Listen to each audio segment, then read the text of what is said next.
think you're somebody special, don't you? Detective Jake Morrison's fist connects with her jaw before she can answer.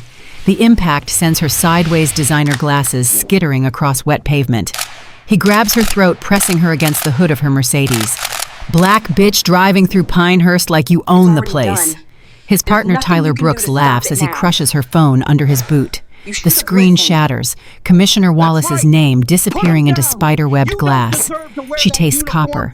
Blood pools in her mouth, but her eyes stay locked on Morrison's badge number. 4723. She commits it to memory. Jake, maybe we should... A younger officer starts. Shut up, Chen. Brooks shoves the rookie aside. Real cops handle business. They don't know who she is. They don't know what's coming. But they will. Before we dive into this story, hit that subscribe button and ring the notification bell. You won't want to miss what happens when these officers discover who they just assaulted. Drop a comment with your city so I can see how far this story travels. Now let's begin. Maya Richardson's left eye had already started to swell by the time they threw her into the back of the patrol car. The handcuffs bit into her wrists, deliberately tightened 2 notches past necessary, and every breath sent a sharp pain through her ribs where Morrison had driven his knee. But she kept her face blank, composed. She'd learned that skill in the FBI, refined it over 12 years of investigating cops just like these. "You got a name, sweetheart?" Brooks asked from the driver's seat, turning to leer at her through the partition. His breath fogged the plexiglass. "Or should we just book you as Jane Doe?" Maya said nothing. The silence stretched. "Jake asked you a question," Morrison snapped, slamming his palm against the partition. The sound made Officer Liam Chen flinch in the passenger seat. Still, Maya remained silent. She cataloged everything. The dash cam had been manually switched off. She'd watched Brooks do it. Morrison's knuckles were already bruising from where he'd hit her. Chen kept looking back at her with something that might have been guilt. The patrol car smelled like stale coffee and institutional violence. "Fine," Morrison said. "Play it that way. We've got all night to break you down at the station." The car pulled away from Pinehurst Estates, leaving behind the tree-lined street where she'd been driving while Black Ben, as Brooks had so eloquently put it. Through the rain-streaked window, Maya caught a glimpse of a woman standing on her porch, Mrs. Eleanor Brennan, according to the mailbox phone in hand, filming. Good. Witnesses mattered. "You know what I think," Brooks said conversationally as he drove.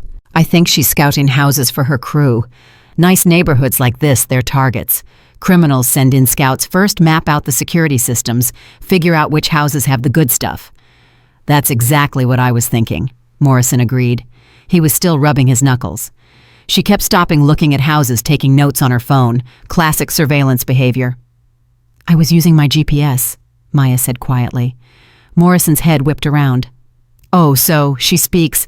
Tell me what's a woman like you doing in Pinehurst at 11 p.m. if you're just using GPS? "A woman like me."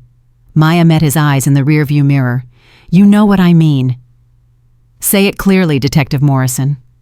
The use of his rank made him pause. His eyes narrowed. "How'd you know I'm a detective?" Maya allowed herself the smallest smile despite the pain in her jaw. "Your badge. Different shield design than patrol officers. And the way you carry yourself, you think you're in charge." Brooks laughed nervously. "She's observant, I'll give her that." "Little too observant," Morrison muttered. "What else you been observing?" "Everything," Maya said softly. Chen shifted uncomfortably in the front seat. "Guys, maybe you should shut your mouth, rookie." Brooks cut him off. "You've been with us 3 months. 3 months. You don't question how we handle suspects."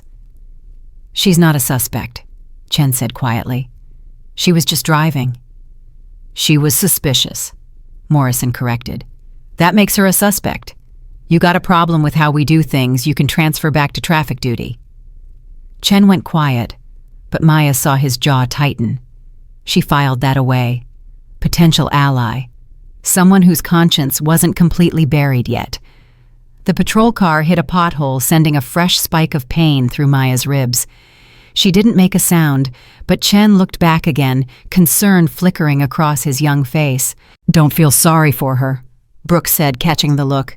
These people, they'll sue the city for anything. Claim excessive force, police brutality, all that bullshit. They're professional victims. These people, Maya repeated. You keep saying that. Define it for me. Morrison turned fully in his seat. Now his face inches from the partition. You want to know what I think? I think you're one of those activist types. BLM, defund the police, all that crap. You were probably out here trying to catch us doing something you could record and post online. Is that what this is about? Maya asked. You assumed I was a threat because of my skin color, so you decided to brutalize me to send a message. We didn't brutalize shit, Brooks snapped. You resisted arrest. I never resisted. That's not what our report's going to say. Maya leaned forward as much as the handcuffs allowed. And Officer Chen, what's your report going to say? All three men looked at the rookie. Chen's hands gripped his knees. I need to write what I observed. You observed a suspect resisting arrest, Morrison said slowly, deliberately. That's what you observed. Right. The silence in the car became suffocating. Chen stared straight ahead. Finally, barely audible. Right. Maya felt something crack inside her chest, and it wasn't her ribs. It was hope. Hope that the system could self-correct, that good officers would stand up to bad ones. She'd seen this moment play out 100 times in 100 different investigations. The choice between integrity and belonging, between truth and survival. Chen chose survival. Smart kid, Brooks said, reaching over to clap Chen on the shoulder. You'll make a good cop yet. They drove in silence for several minutes. Maya used the time to assess her injuries. Definitely a cracked rib, possibly two. Her jaw was swelling, but probably not broken. The cuts on her wrists from the handcuffs were bleeding. She could feel warmth trickling down her palms. Bruised kidney from where Morrison had kicked her while she was down. None of it life-threatening, but all of it documented. All of it evidence. You know what bothers me, Morrison said, suddenly breaking the silence. Your clothes. That suit probably cost more than my monthly salary. The car you were driving, that's a $60,000 Mercedes. Where's a woman like you get that kind of money? I work, Maya said simply. Doing what? Law enforcement. The car swerved slightly. Brooks had jerked the wheel in surprise. Bullshit. It's the truth. Morrison laughed, but there was an edge to it now. You expect us to believe you're a cop? I never said I was a cop. Then what security guard mall cop? Brooks sneered. Let me guess you watch cameras at some department store and think that makes you law enforcement. Maya didn't answer. Let them wonder. Let them worry. Show us your credentials then, Morrison challenged. They were in my purse, which Officer Brooks kicked under my car before I could retrieve them. Brooks's laugh sounded forced now. Convenient. Or deliberate, Maya countered. You didn't want to see my identification because you already decided what I was the moment you saw my skin color. Evidence would have interfered with your narrative. Watch yourself, Morrison warned. You're already looking at resisting arrest, possibly assault on an officer. I never touched either of you. Your word against ours, and we've got body cam footage. Your body cams were off, Maya said calmly. I watched Officer Brooks disable his. Standard procedure would require them to be on during any civilian contact. That's policy violation number 1. The unnecessary use of force is violation number 2. The refusal to allow me to present identification is number 3. Should I continue? The car was completely silent now, except for the rain hammering the roof. Chen broke first. How do you know our policies? Because I wrote half of them, Maya said quietly. Morrison's face went pale, then red. You're lying. Am I? Yeah, you are. You're some wannabe lawyer who thinks knowing a few regulations makes her special. Well, newsflash, sweetheart, knowing the rules doesn't mean shit when you're breaking the law.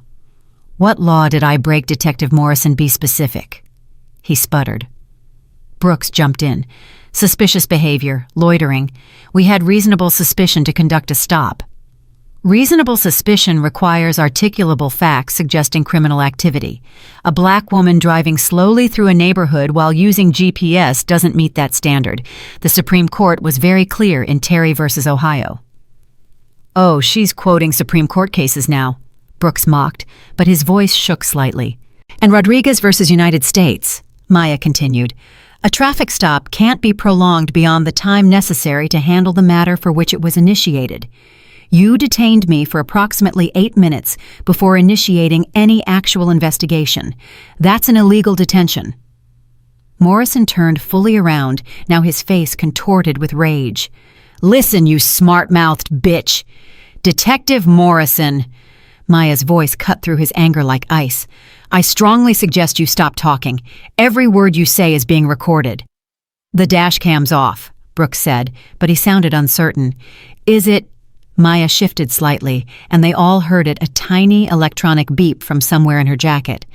Federal agents are required to carry recording devices when conducting field investigations, even undercover ones. The blood drained from Morrison's face. "Federal agents—" "You said law enforcement," Brooks stammered. "You didn't say federal. You didn't ask." The car filled with panicked energy. Morrison and Brooks exchanged looks. Chen sat frozen, his mouth slightly open. "FBI?" Morrison asked, his voice barely above a whisper. Maya said nothing, which was answer enough. "Oh, God," Brooks whispered.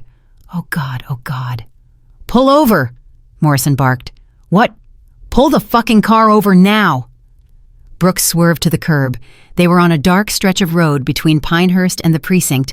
No witnesses, no cameras. Maya's heart rate picked up. This was dangerous. Cornered cops were unpredictable cops. Morrison got out, yanked open her door. "Get out. You're releasing me. Get out of the car." Maya stepped out awkwardly, hands still cuffed behind her. Morrison grabbed her arm, not gentle, but not violent either. His hands were shaking. "Listen," he said, voice low and urgent. "Listen, we can forget this whole thing, okay? It was a misunderstanding.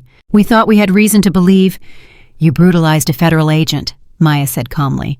No, it was a routine stop that got a little heated. You punched me in the face. You resisted. Your recording will show that's a lie. So will mine. So will Mrs. Eleanor Brennan's cell phone footage from her porch on Maple Drive." Morrison's grip tightened. "You're bluffing." "Am I?" Brooks appeared beside them, his face slick with sweat despite the cold rain. "Jake, we need to talk about this. We need to think this through." "There's nothing to think through," Maya said. "You both assaulted a federal agent during an unlawful detention. That's 10 years minimum, each." "We didn't know," Brooks's voice cracked. "How were we supposed to know? The same way you're supposed to treat every citizen with respect and constitutional restraint. The only difference is that I have the power to ensure consequences actually happen." Morrison's face was inches from hers now. "You recorded all this. Every second." "Give me the recorder." "No." His hand moved to his weapon. "I said, give me the recorder." Maya felt her pulse spike, but kept her voice level. "Threatening a federal agent, adding to your charges, detective. How high do you want this pile to go?" "Jake, don't," Chen called from the car. "Don't do this. It's over." "Shut up," Morrison screamed at him. "Shut up, rookie." He turned back to Maya. "Give me the recorder and we all walk away from this. Nobody has to know." "I'll know," Maya said softly. "And I've spent 12 years investigating cops exactly like you. Do you really think this is my first time being threatened? My first time staring down a weapon? I've had guns pointed at my head by better criminals than you, Detective Morrison. Try again." For a moment, nobody moved. Rain poured down. Morrison's hand stayed on his weapon. Brooks looked like he might throw up. Chen had gotten out of the car, his own hand hovering near his holster, though Maya couldn't tell who he was preparing to draw on. Then headlights appeared in the distance. Morrison cursed and stepped back. The moment shattered. He uncuffed Maya roughly, nearly dislocating her shoulder in the process. "Get out of here." "No," Maya said. "What? You're taking me to the precinct. You're booking me on whatever charges you've invented.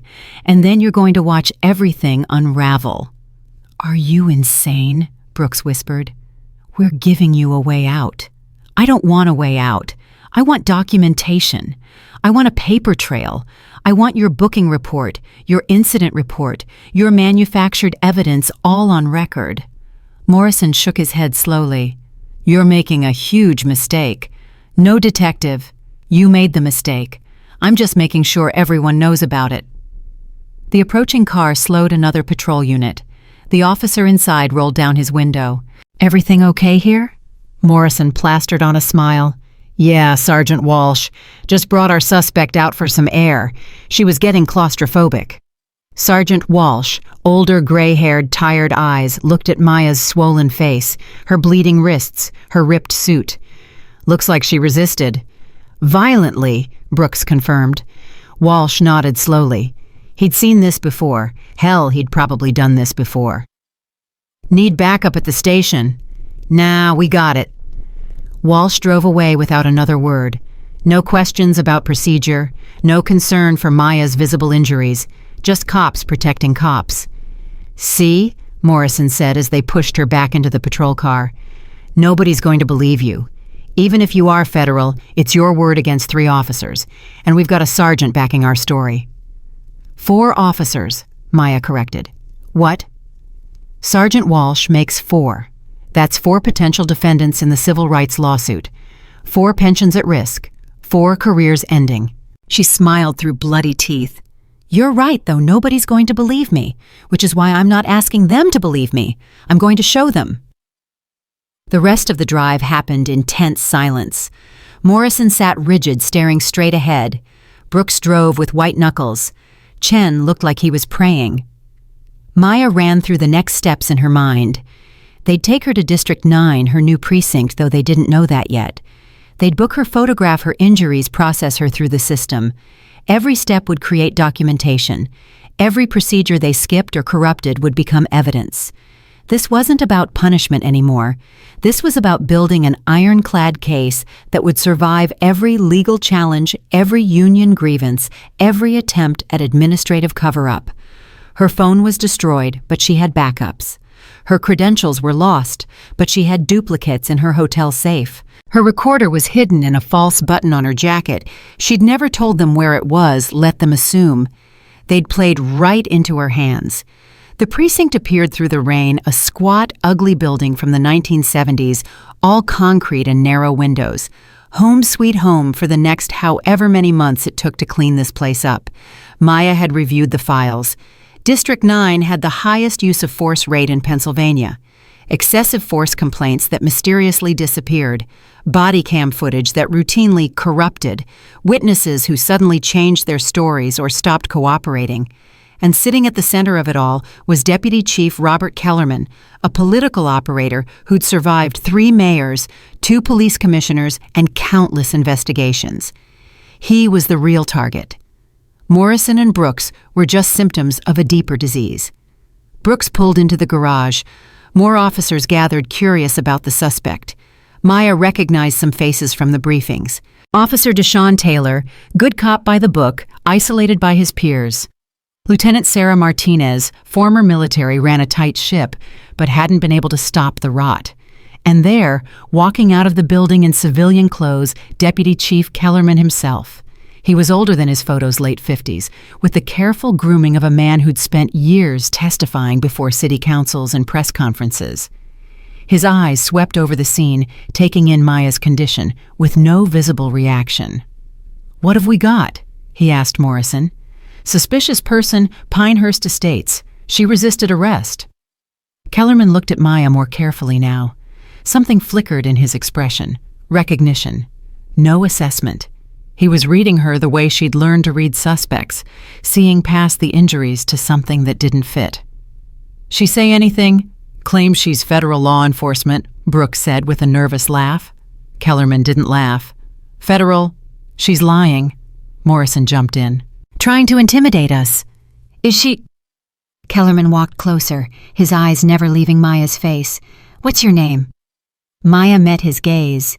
Here was the real threat. Morrison was a thug, Brooks was a follower, but Kellerman was smart, dangerous, the kind of corruption that wore a suit and smiled for cameras.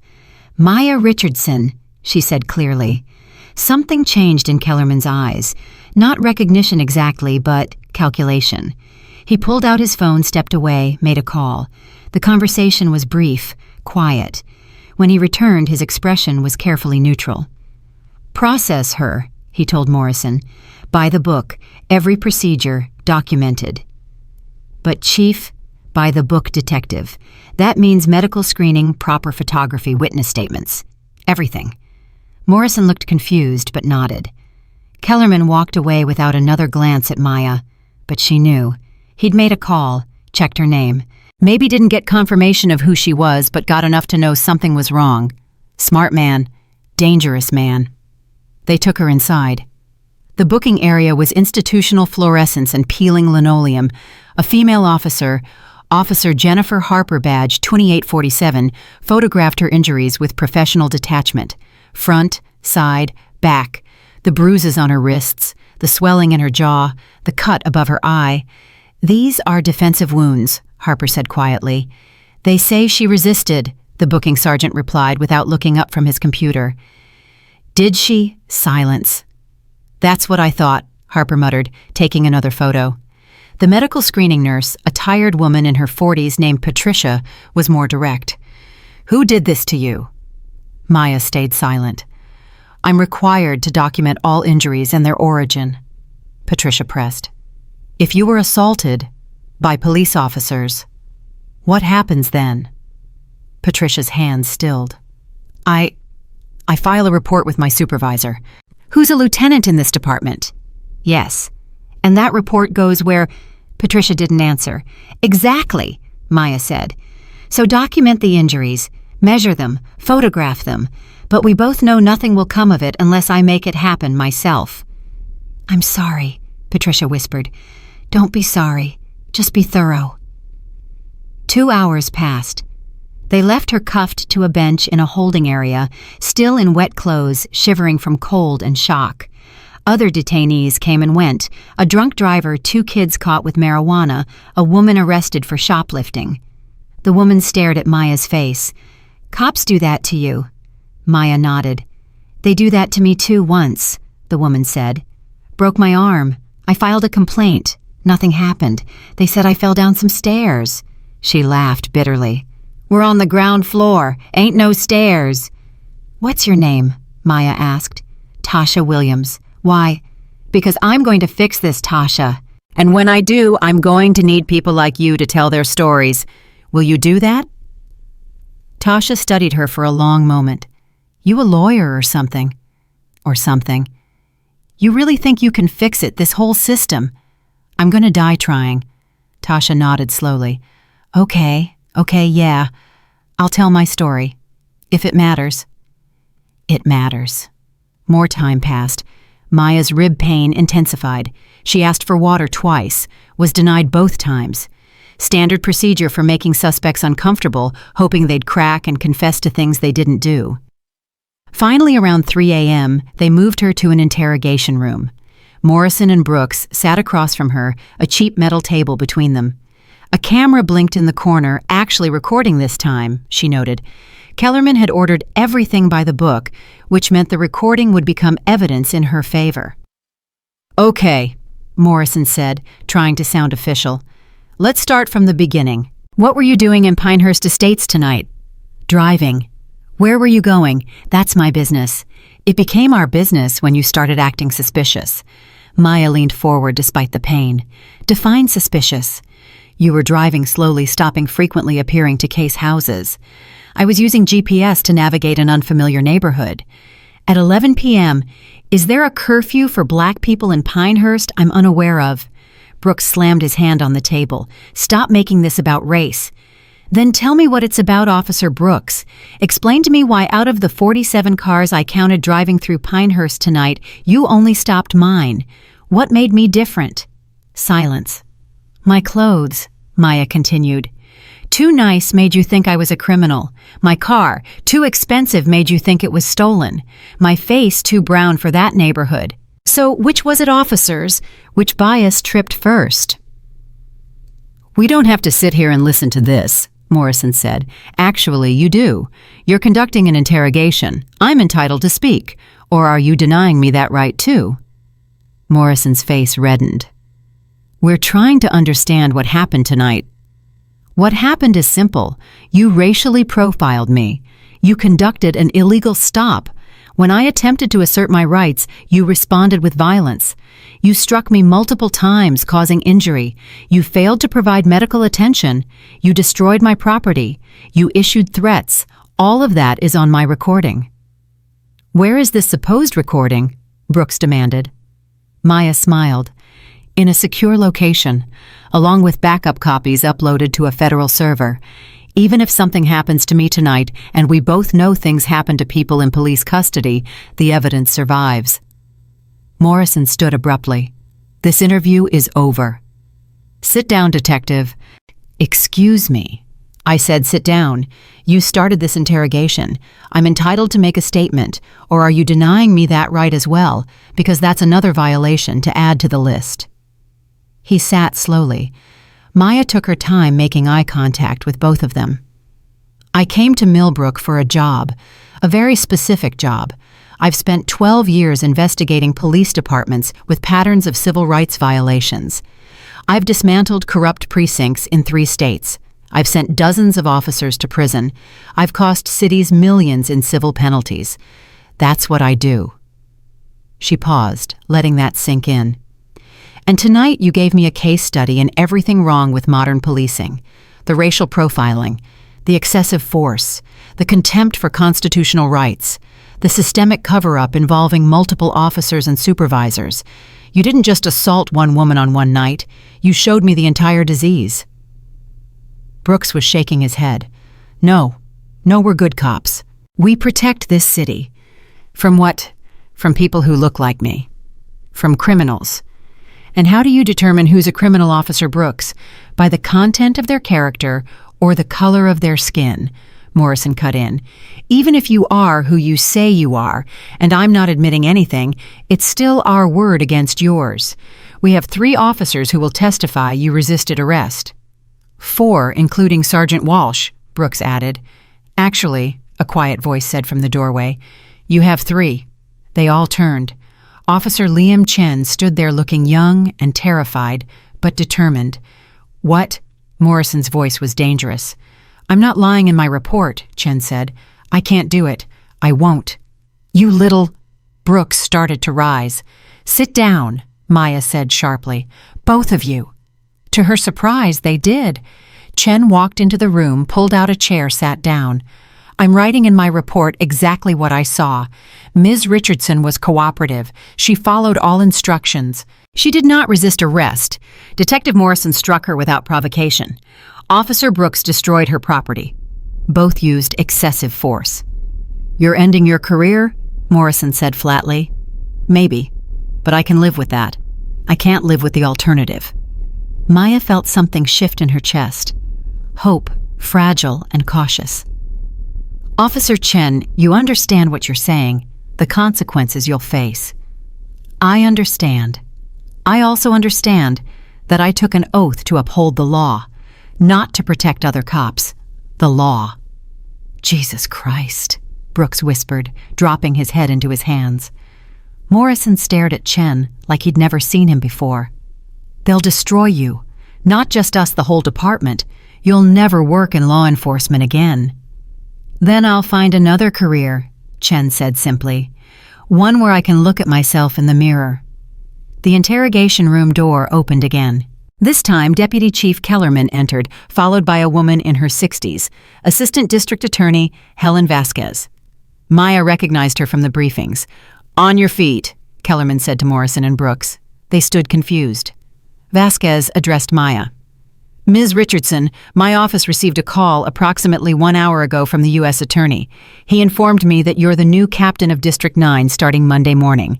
He also informed me that you were assaulted by officers of this department tonight. Is that correct?" Maya nodded. "He further informed me that you have evidence of this assault, as well as evidence suggesting a pattern of civil rights violations at this precinct. Is that also correct?" "Yes, ma'am." Vasquez turned to Morrison and Brooks. "You're both suspended effective immediately. Internal Affairs will conduct an investigation. You're to surrender your weapons and badges now." "This is bullshit," Morrison exploded. "We were doing our jobs." "Your job," Kellerman said coldly, "is to protect and serve, not to brutalize citizens, certainly not to assault your incoming commanding officer." The color drained from Morrison's face. Commanding? What? Captain Maya Richardson, Kellerman said each word precise, is taking command of District 9 on Monday morning, meaning you just assaulted your boss, which makes this not just a civil rights violation, but also assault on a superior officer. Brooks made a sound like he'd been punched. Badges, Vasquez repeated. Now. They fumbled with their badges, hands shaking. Morrison's clattered onto the metal table. Brooks set his down more carefully like it was made of glass. Weapons, Kellerman added. Their service weapons followed. The room fell silent except for the hum of fluorescent lights. You have a choice, Maya said quietly. All eyes turned to her. You can resign, effective immediately, with a notation in your file about voluntary separation. Or you can face formal charges, administrative hearings, criminal prosecution, and civil lawsuits.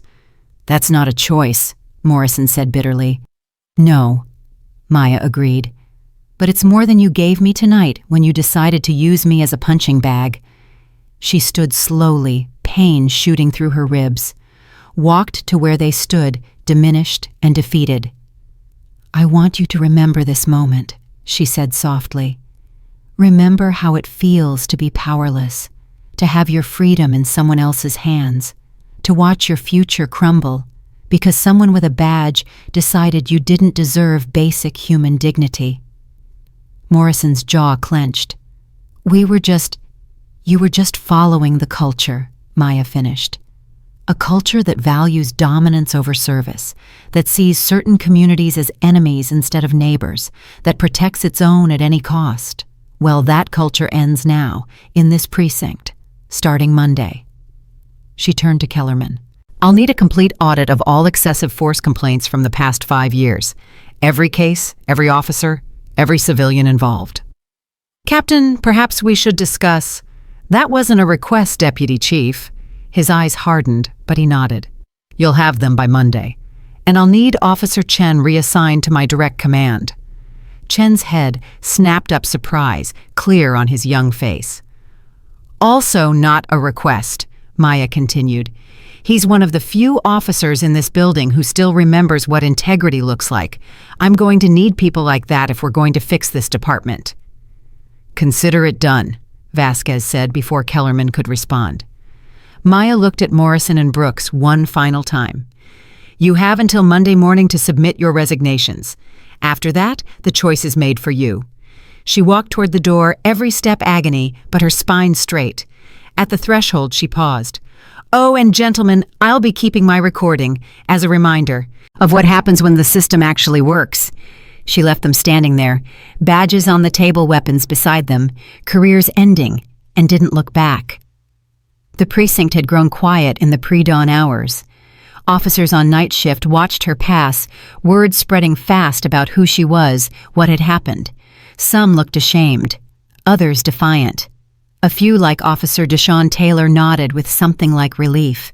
Outside, the rain had stopped. The sky was beginning to lighten, gray dawn breaking over Millbrook. Maya's ribs screamed with every breath, her jaw throbbed, her wrists bled. But she was free, and in 72 hours she'd walk back through those doors with the authority to burn it all down and rebuild something better. Her phone, her backup phone, rang. Commissioner Wallace. Are you all right? He asked immediately. I've been better, but yes, I'm functional. The U.S. attorney called me. I've been on the phone with the mayor for the past hour. Maya, this is going to explode. The media will... Let it explode, Maya said. Sunlight is the best disinfectant. Millbrook needs to see what's been happening in their name. They need to understand that this wasn't one bad night. This is every night for people who look like me. The police union is already threatening lawsuits. Let them sue. We have evidence. We have witnesses. And now we have public attention. That's exactly what we need. Wallace was quiet for a moment. You're sure about this? Once you walk through those doors as captain, there's no going back. You'll have targets on your back from every corrupt cop in the department. Maya looked up at the lightening sky. Somewhere in this city, her daughter Keisha was sleeping unaware that her mother had just gone through hell. Keisha, who asked hard questions about why Maya did this job, why she kept fighting when the system seemed designed to break people like them. This was why. "I'm sure," Maya said. "See you Monday, Commissioner." She ended the call and started walking toward her hotel, each step a small victory. Behind her District 9 stood silent in the growing light, a fortress of institutional failure waiting for its reckoning. Maya Richardson had spent 12 years preparing for this moment. She'd studied the patterns, learned the tactics-built cases that couldn't be dismantled by union lawyers or political pressure. She'd faced down corrupt cops in Detroit, Baltimore, and Phoenix. She'd survived threats, intimidation, and 2 attempted bribes. But this was different. This was personal. They'd made it personal when Morrison's fist connected with her jaw, when Brooks laughed while destroying her phone, when Walsh drove past without questions, when the system revealed its true face, not accidentally, but deliberately confident in its own immunity. They'd shown her everything she needed to see. Now she'd show them what came next. The hotel room door clicked shut behind her at 4:47 a.m.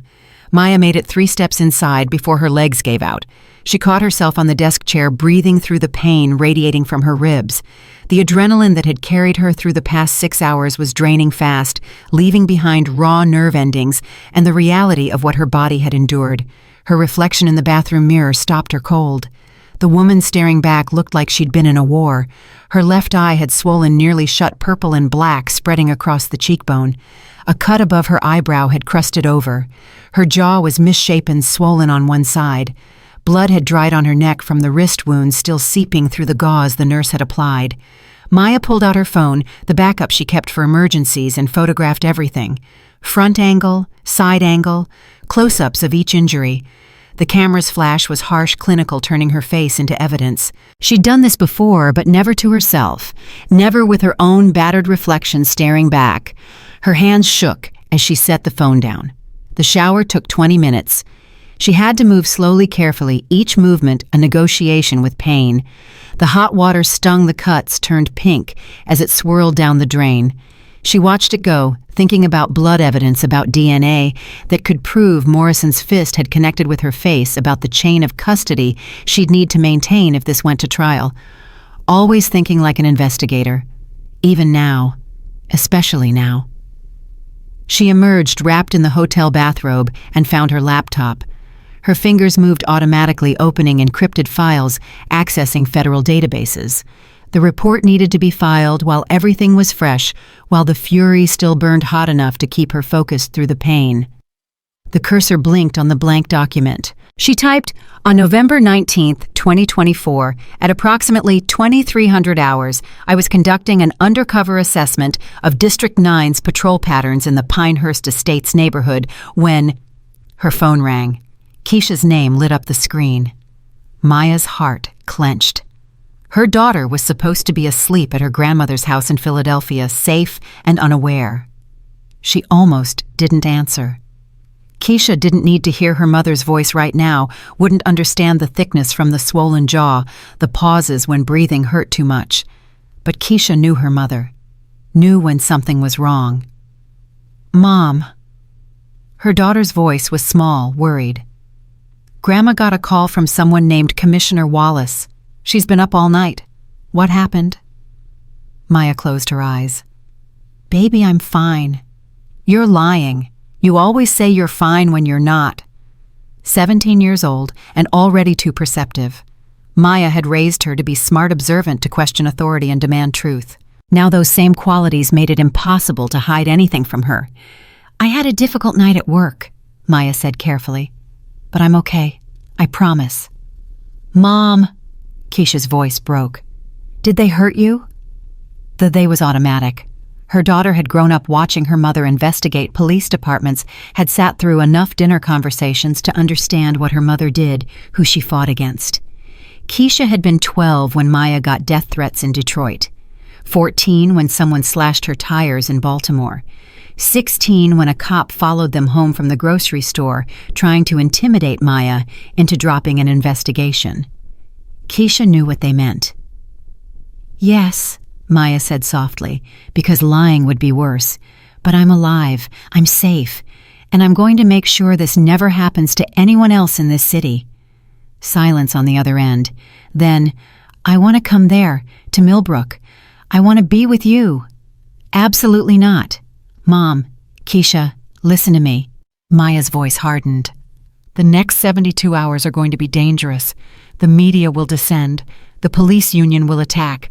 There will be protests, counter-protests, death threats. I need you safe in Philadelphia with Grandma. I need to know you're protected. I need to know you're protected, Keisha shot back. Who's protecting you? The question hung in the air. Who was protecting her? She was walking into a hostile precinct surrounded by officers who viewed her as the enemy. Morrison and Brooks had friends allies, people who would see their suspension as an attack rather than justice. And then there was Deputy Chief Kellerman, watching from the shadows, calculating his next move. I'm protecting myself, Maya said finally, like I always have. That's what I'm afraid of. Keisha's voice dropped to a whisper. Mom, you can't save everyone. Sometimes you have to let someone else fight. Please, just this once. Maya felt tears burning behind her eyes, but refused to let them fall. I can't, baby. You know I can't. Because of Uncle Marcus. The name hit like a physical blow. Marcus, her younger brother, 23 years old when a traffic stop in Chicago turned violent.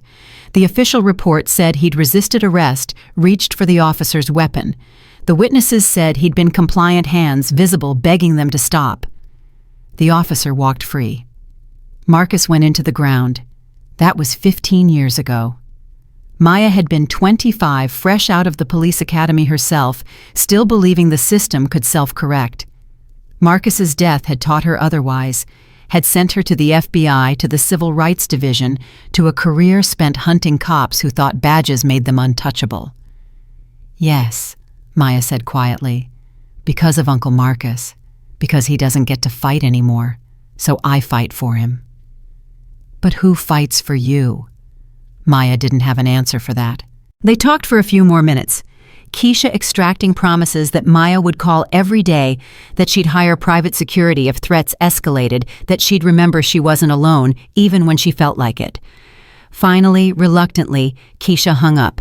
Maya sat in the silence of the hotel room, the laptop screen still glowing with her half-written report. Outside, Millbrook was waking up. She could hear traffic starting to build, delivery trucks rumbling past the world, moving forward like the previous night hadn't happened. But it had happened, and by Monday morning, everyone would know. She returned to typing. The report grew methodical, detailed every moment, documented with the precision of someone who'd testified in federal court dozens of times. She included the audio file from her hidden recorder, the photographs from the precinct, the names of every officer involved. She noted the body cam violations, the refusal to allow her to present identification, the escalation from stop to assault with no justification.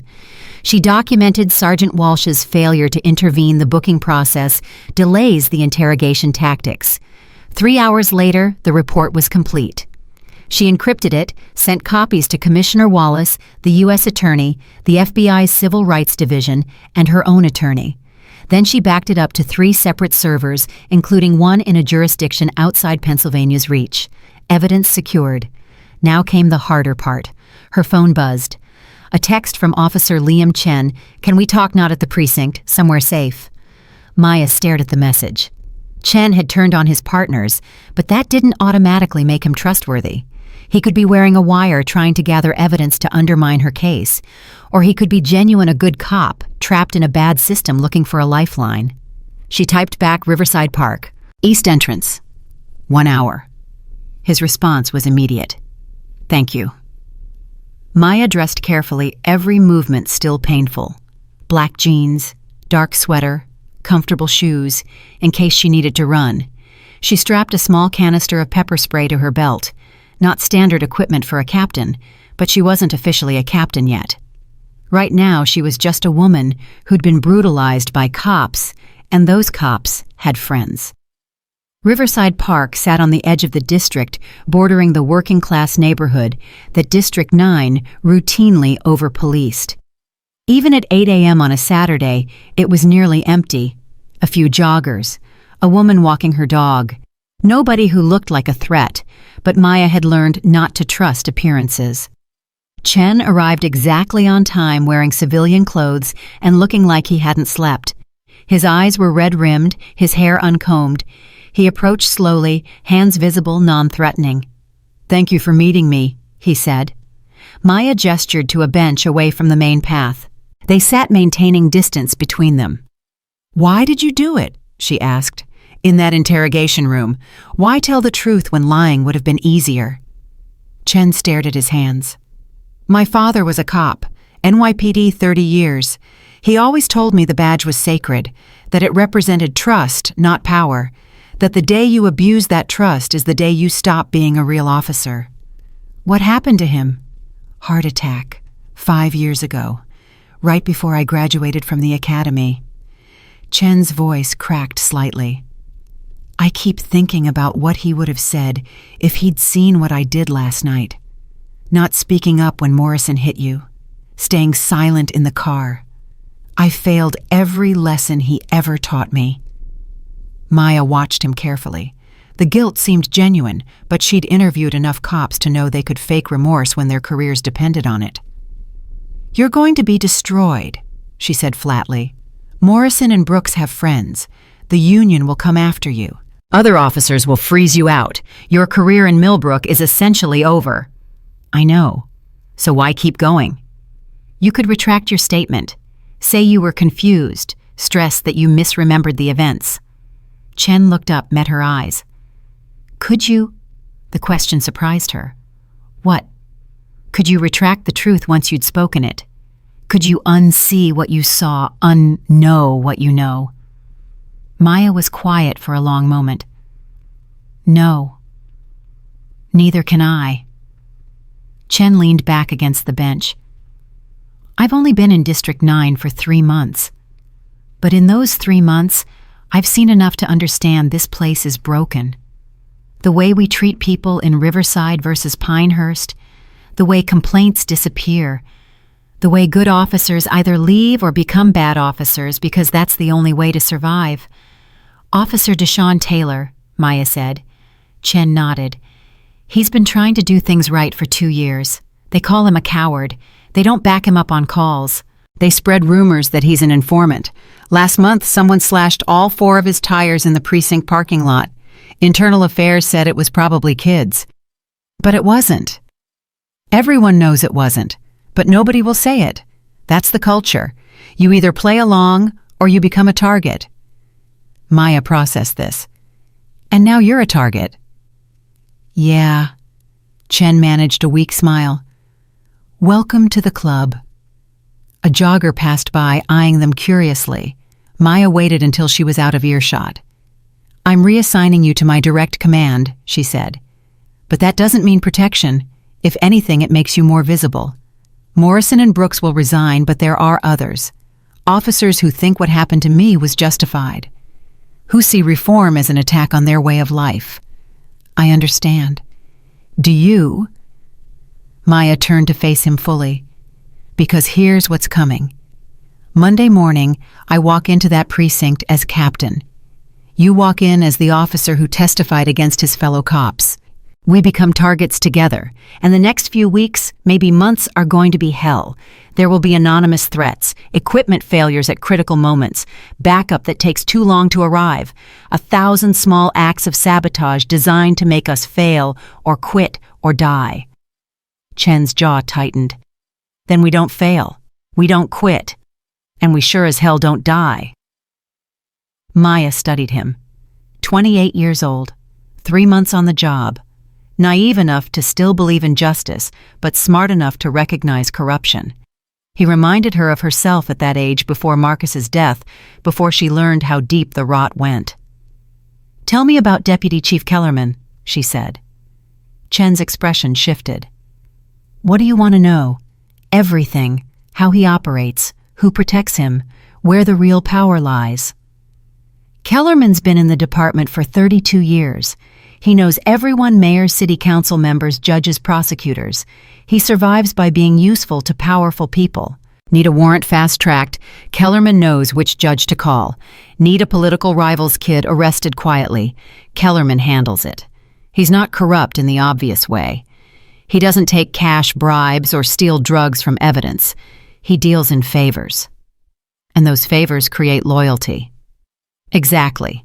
Half the command staff owes him their positions. A quarter of the city council has had legal troubles that mysteriously disappeared after Kellerman made a phone call. Even Commissioner Wallace has history with him. Maya filed that away. What about Morrison and Brooks? Were they his people? No, they're foot soldiers. Useful because they're aggressive but not important. Kellerman probably doesn't care if they burn, but he'll care about what happens next. The investigation. Chen nodded. Once you start pulling threads, you'll find patterns. Excessive force complaints that were buried, evidence that disappeared, witnesses who changed their stories, and all of it flows through Kellerman's office. He's the gatekeeper, the one who decides which misconduct gets punished and which gets protected. He made a mistake last night, Maya said. What do you mean? He ordered Morrison and Brooks to process me by the book, every procedure documented. He thought he was protecting the department from a lawsuit. But what he actually did was create a perfect evidence chain showing every policy violation, every failure of supervision, every systemic problem. He gave me exactly what I needed. Chen's eyes widened. You planned this. Not the assault, Maya said sharply. I didn't plan to get beaten. But once it happened, yes, I made sure every moment was documented, because personal cases disappear all the time. But institutional failures, those leave paper trails, and paper trails lead to consent decrees, federal oversight, real change. Or they lead to cover-ups, Chen countered. Kellerman's made evidence disappear before. Well, he can't make me disappear. I'm federal, I'm connected, and as of Monday morning, I'm his boss. You think that protects you? Maya touched her swollen jaw gently. No, but it gives me the authority to burn everything down if something happens to me. Kellerman's smart enough to know that. He'll try other approaches first. Like what? Intimidation, isolation, political pressure. He'll try to make the city council remove me. He'll feed stories to sympathetic media about how I'm biased against police, how I'm making officers afraid to do their jobs. He'll use the union to file grievances about every policy change. He'll make my life hell and hope I quit. Will you? Maya thought about Marcus, about Keisha, about Tasha Williams in the holding cell broken arm from falling downstairs that didn't exist, about every person who'd been brutalized by cops like Morrison and Brooks, then told their pain didn't matter. No, she said simply, I won't. They sat in silence for a moment, watching the park come alive with morning activity. A group of kids arrived for soccer practice. Families set up picnics. Normal people living normal lives, unaware that their police department was about to implode. Chen's phone buzzed. He glanced at it, and his face went pale. What? Maya asked. The union posted a statement. They're calling what happened to you a tragic misunderstanding and demanding you be removed from consideration for captain because you're clearly biased against law enforcement. Maya felt anger flare hot in her chest. Let me see. The statement was a masterclass in spin. It acknowledged that an incident occurred, but framed it as a reasonable stop that escalated due to mutual misunderstanding and poor communication. It claimed Morrison and Brooks had acted within policy, and that their suspension was politically motivated and unjust. It concluded by questioning whether someone who antagonizes officers should be allowed to lead them. They're going to fight this, Chen said quietly. Good. Maya's voice was cold. Let them fight. Every statement they make, every interview they give, every press conference they hold, it all becomes evidence of the culture I'm trying to change. They can't help themselves. They'll double down, defend the indefensible, and prove exactly why reform is necessary. The public might believe them. Some will. The ones who want to believe badges can't be wrong, but others will see through it, especially when I release my recording. Chen's head snapped up. You're going to release it. Not yet, but if the union wants a public fight, they'll get one. Audio doesn't lie. Video doesn't lie. My injuries don't lie. It'll be everywhere. National news, your face on every channel. I know. Maya had thought about this during the long hours at the precinct, during the painful shower, during the quiet moments when fear threatened to overwhelm determination. Going public meant exposure. It meant becoming a symbol, a talking point, a face for movements she couldn't control.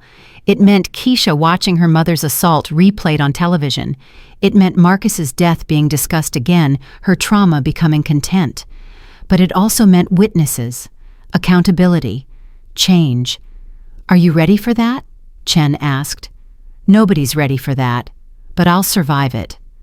Her phone rang. Commissioner Wallace. She answered. Maya, we have a situation.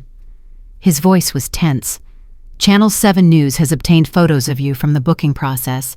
They're running a story in 20 minutes. Incoming police captain beaten by own officers. It's going to be everywhere. Maya's stomach dropped. How did they get booking photos? Someone leaked them. Someone in the department who wants this public. Kellerman, she said immediately. Maybe, or someone who works for him. Either way, the story's breaking whether we want it to or not. Do we have time for a press conference? I can arrange one for this afternoon, but Maya, are you sure once you go public? I'm sure. Set it up. I'll be there. She ended the call and stood, pain shooting through her ribs. Chen stood with her. This is happening faster than you planned, he said. Plans change. We adapt. What do you need me to do? Maya looked at him, this young officer who'd chosen truth over belonging, who'd just made himself a target for the sake of integrity he might not even survive long enough to vindicate. Go home, she said. Stay away from the precinct today. Don't talk to anyone from the department. Don't answer calls from numbers you don't recognize. The union will try to flip you, promise you protection if you change your statement. Don't listen. I won't. Monday morning you report directly to me, not to your shift supervisor, not to the desk sergeant. To me, understood. Yes, ma'am. They parted ways. Maya returned to her hotel room, pulled out the clothes she'd been saving for her first official day as captain. A crisp uniform, perfectly pressed, every button polished. She'd planned to wear it Monday. But the media had accelerated the timeline. She dressed slowly, carefully. The uniform hurt to put on the fabric, pressing against bruises. But it also felt like armor, like claiming the authority they'd tried to strip from her. At 2 p.m., she walked into City Hall's press room. Every seat was filled. Cameras lined the back wall. She recognized reporters from local stations, national networks, print journalists, bloggers. Everyone wanted this story. Commissioner Wallace stood at the podium looking older than his 60 years. He introduced her without fanfare, just the facts-decorated FBI agent, extensive experience in police reform, incoming captain of District 9. Maya approached the podium. The lights were bright hot. She could feel every eye on her, could hear the rapid-fire clicking of cameras, capturing her swollen face, her split lip, the bruises that even makeup couldn't fully hide. She didn't read from prepared remarks. Didn't soften the truth. 2 nights ago, she began, her voice steady despite the pain in her jaw. I was conducting an undercover assessment of District 9's patrol patterns. I was driving through the Pinehurst Estates neighborhood using my GPS to familiarize myself with the area I would soon be responsible for policing. She paused, let them take notes, record her words. At approximately 11 p.m., I was stopped by officers Jake Morrison and Tyler Brooks. When I attempted to present my identification, I was forcibly removed from my vehicle, struck multiple times, handcuffed and thrown to the ground. I suffered a cracked rib, facial contusions and lacerations to both wrists. I was denied medical attention for over 2 hours. The room was completely silent. During this assault, I repeatedly identified myself as a law enforcement professional. I was told that someone, like me, didn't belong in that neighborhood. I was threatened with false charges. My property was destroyed. And when I was finally processed at the district, multiple supervisors failed to intervene or question the visible injuries on my body. She let that sink in. I want to be very clear about something. What happened to me was not an anomaly. It was not a tragic misunderstanding. It was the predictable result of a culture that values aggression over constitutional policing. A culture that sees certain citizens as threats rather than people deserving protection. A culture that closes ranks to protect bad officers instead of holding them accountable. Questions erupted from the press corps, but Maya held up a hand. I am releasing the full audio recording of my assault. You will hear every word spoken by those officers. You will hear the contempt in their voices. You will hear my attempts to de-escalate. And you will hear what happens when officers believe no one is watching. No one will challenge them, and their badges make them untouchable. She played 30 seconds of the recording. Morrison's voice clear and loud. Stay down where trash like you belongs.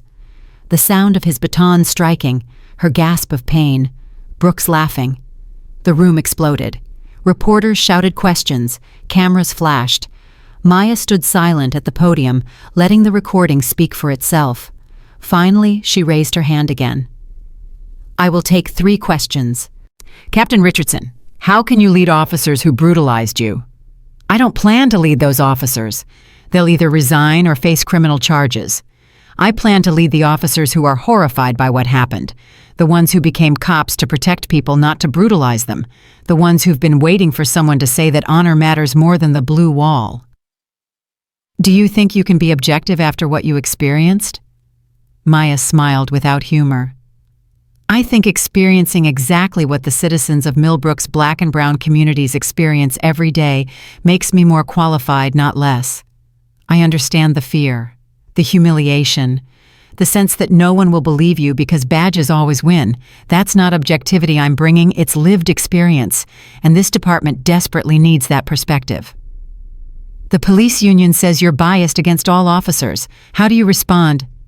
The union can say whatever they want. The evidence speaks for itself. And if they truly believe that holding officers accountable for civil rights violations makes me biased, then yes, I'm biased toward justice. I'm biased toward constitutional policing.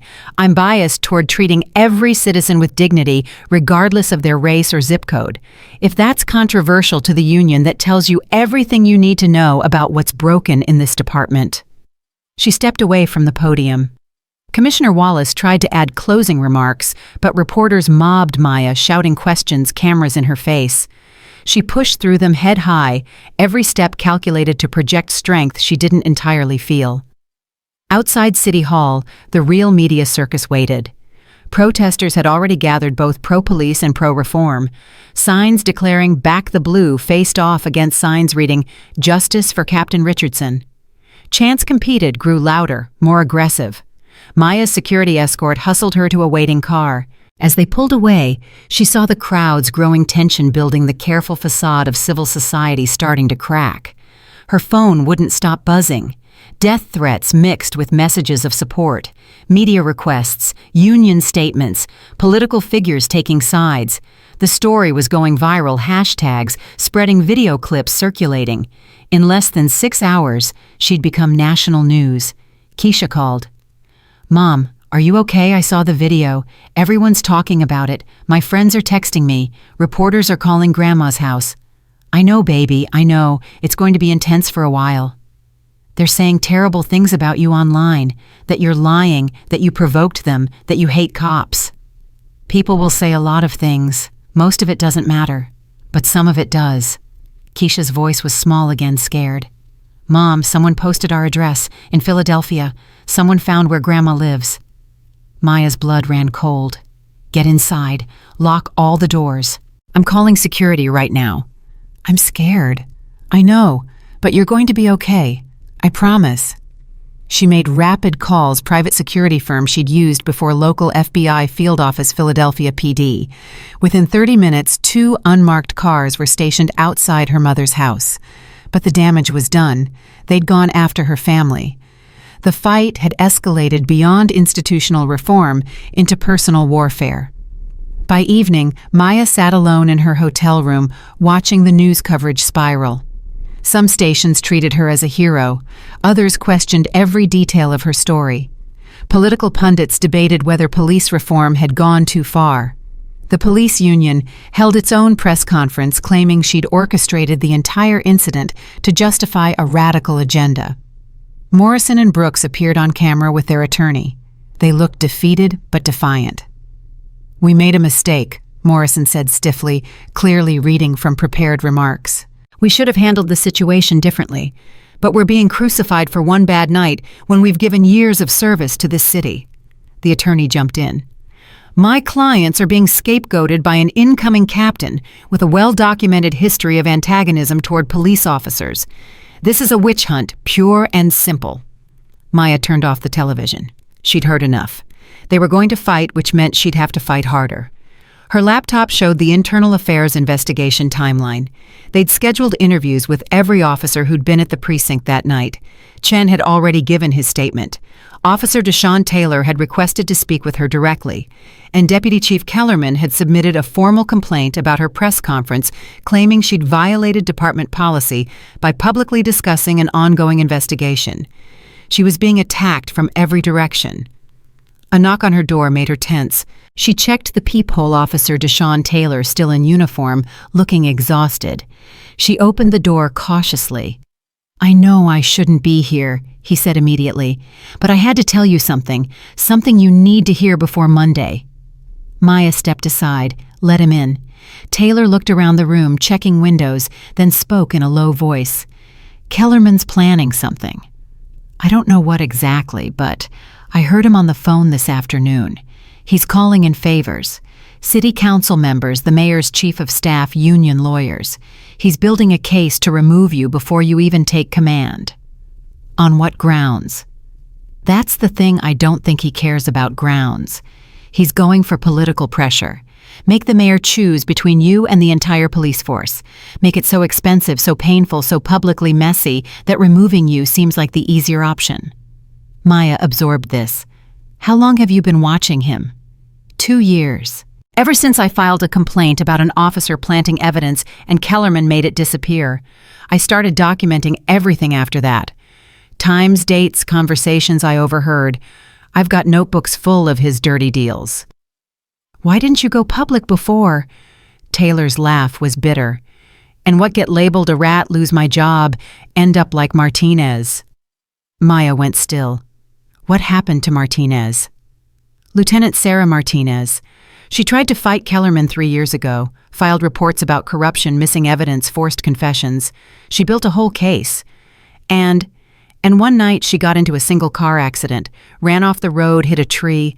Blood alcohol was .15. Department ruled it drunk driving, closed the case. But you don't think it was an accident? Martinez was sober 2 years. I know because I was her AA sponsor. She wouldn't have been drinking, but the official report said she was, and that was that. Taylor met her eyes. "I'm telling you this because you need to understand what you're up against. Kellerman doesn't play fair. He doesn't follow rules, and he's protected by people with more power than any of us. Are you saying I should back down? I'm saying you should be careful, very careful." After Taylor left, Maya sat in the darkness of her hotel room processing everything. Kellerman was more dangerous than she'd thought, and the danger wasn't just professional, it was potentially fatal. Her phone showed 11:47 p.m. In 36 hours, she'd walk through the doors of District 9 as captain. She should sleep. Her body needed rest to heal, but instead, she opened her laptop and began writing. Not a report this time, a plan. Step by step, detail by detail, exactly how she would dismantle Kellerman's empire while keeping herself alive long enough to see it through. Because if there was one thing Maya Richardson had learned in 12 years of hunting corrupt cops, it was this: you don't win by being careful. You win by being smarter, faster, and more relentless than your enemies. And she planned to win. Sunday morning arrived with phone calls Maya didn't want to answer. The first came at 6:15 a.m. from a blocked number. She let it ring through to voicemail. The message was simple, delivered in a gravelly whisper that could have been male or female, young or old. "You should have stayed in your lane, Captain. What happened to Martinez wasn't an accident. Remember that." She saved the recording, added it to her evidence file, and got out of bed despite her ribs screaming protest. The bruises had deepened overnight, turning her face into a grotesque palette of purple and yellow. Her left eye had swollen shut completely. But her mind was clear, sharpened by fury and fear in equal measure. The second call came while she was forcing down coffee and painkillers. Commissioner Wallace, his voice urgent. The mayor wants to meet, today, before you take command tomorrow. Let me guess, Maya said. He's getting pressure to rescind my appointment. Kellerman's been busy. 3 city council members called the mayor's office yesterday demanding your removal. The business association sent a letter, and the police union is threatening a no-confidence vote. In a captain who hasn't even started yet. They're claiming your press conference demonstrated bias and poor judgment, that you used your position to wage a personal vendetta. Maya laughed, though it hurt her jaw. My personal vendetta against being beaten by cops. I'm not saying it makes sense. I'm saying it's working. The mayor's worried about the political cost of backing you. He wants reassurances. What kind of reassurances? Wallace was quiet for a moment. That you won't burn the whole department down. But that's exactly what needs to happen. Maya. Not literally, but yes, systematically. The rot goes too deep for cosmetic changes, you know that. That's why you hired me. I hired you because I thought you could reform District 9, not declare war on it. Maya felt something cold settle in her chest. Are you withdrawing your support? No, but I need you to understand the reality. You've been here 3 days, and already the city's ready to explode. What happens when you actually start making changes, when you fire officers, when you implement new policies, when you bring in federal oversight? Justice happens, eventually. Or chaos happens, and chaos gives Kellerman and his people exactly the excuse they need to remove you, claim the reform experiment failed, and return to business as usual. Maya closed her eyes. He wasn't wrong. She'd seen it before in other cities reformers brought in with fanfare, then undermined and removed when the disruption became politically inconvenient. The system was designed to resist change, to wait out reformers to survive through sheer institutional inertia. What does the mayor want? She asked. Meet him at City Hall. Noon. Come alone. No. Maya, I won't come alone. Officer Chen accompanies me. Non-negotiable. Wallace sighed. Fine. But Maya, be strategic. The mayor's not your enemy. He's a politician trying to navigate an impossible situation. Give him something he can use. After Wallace hung up, Maya called Chen. He answered on the first ring, voice thick with sleep. We have a meeting with the mayor. Noon. Wear your dress uniform. Why am I coming? He asked. Because I need a witness who isn't Kellerman's puppet, and because you need to understand what we're walking into. Chen arrived at her hotel at 11:30. He looked younger in his dress uniform, more vulnerable. His eyes widened when he saw her face in daylight. Jesus, it looks worse than Friday night. It is worse. Injuries always look worse a few days in. Maya grabbed her jacket. You ready for this? I don't know what this is. Politics. The part of police work they don't teach at the academy. The part that gets more reformers killed than bullets. They drove to City Hall in silence. Maya watched the city roll past her window, Pinehurst with its manicured lawns, giving way to Riverside with its boarded-up storefronts and corner liquor stores. 2 neighborhoods, 1 city, completely different worlds. District 9 was supposed to protect both equally. Instead, it occupied one and ignored the other. City Hall's underground parking was nearly empty on a Sunday. Their footsteps echoed as they walked to the elevator. Chen kept glancing at Maya like he wanted to say something, but couldn't find the words. What? She finally asked. My dad used to say that the real test of a cop isn't what you do when people are watching. It's what you do when you're alone with power and nobody can stop you. He paused. I keep thinking about Morrison and Brooks, how they acted when they thought no one important was watching, how that's probably not the first time they did something like that. It wasn't, Maya confirmed. I pulled their complaint histories. Morrison has 6 excessive force allegations in 4 years. Brooks has 5, all dismissed by internal affairs, all investigated by officers who report to Kellerman. How many other officers have similar records? In District 9, approximately 30% of the force has at least 1 sustained complaint, but sustained complaints don't mean much when the punishment is a written warning or a day's suspension. The elevator opened on the top floor. Mayor Richard Harrison's assistant waited for them, a young woman with the practiced smile of someone paid to manage difficult situations. Captain Richardson, Officer Chen, the mayor, will see you now. Harrison's office was all dark wood and leather designed to project authority and tradition. The mayor himself stood by the window looking out over Millbrook. He was 53, black Harvard-educated, serving his second term. He'd built his reputation on being a pragmatic, progressive, reform-minded, enough to appeal to younger voters, business-friendly enough to keep donors happy. Captain Richardson. He extended his hand. I wish we were meeting under better circumstances. Maya shook it. So do I, Mr. Mayor. He gestured to the chairs. Maya and Chen sat. Harrison remained standing, a subtle power play. I've watched your press conference 3 times, he began. Very compelling, very emotional, and absolutely disastrous from a political standpoint.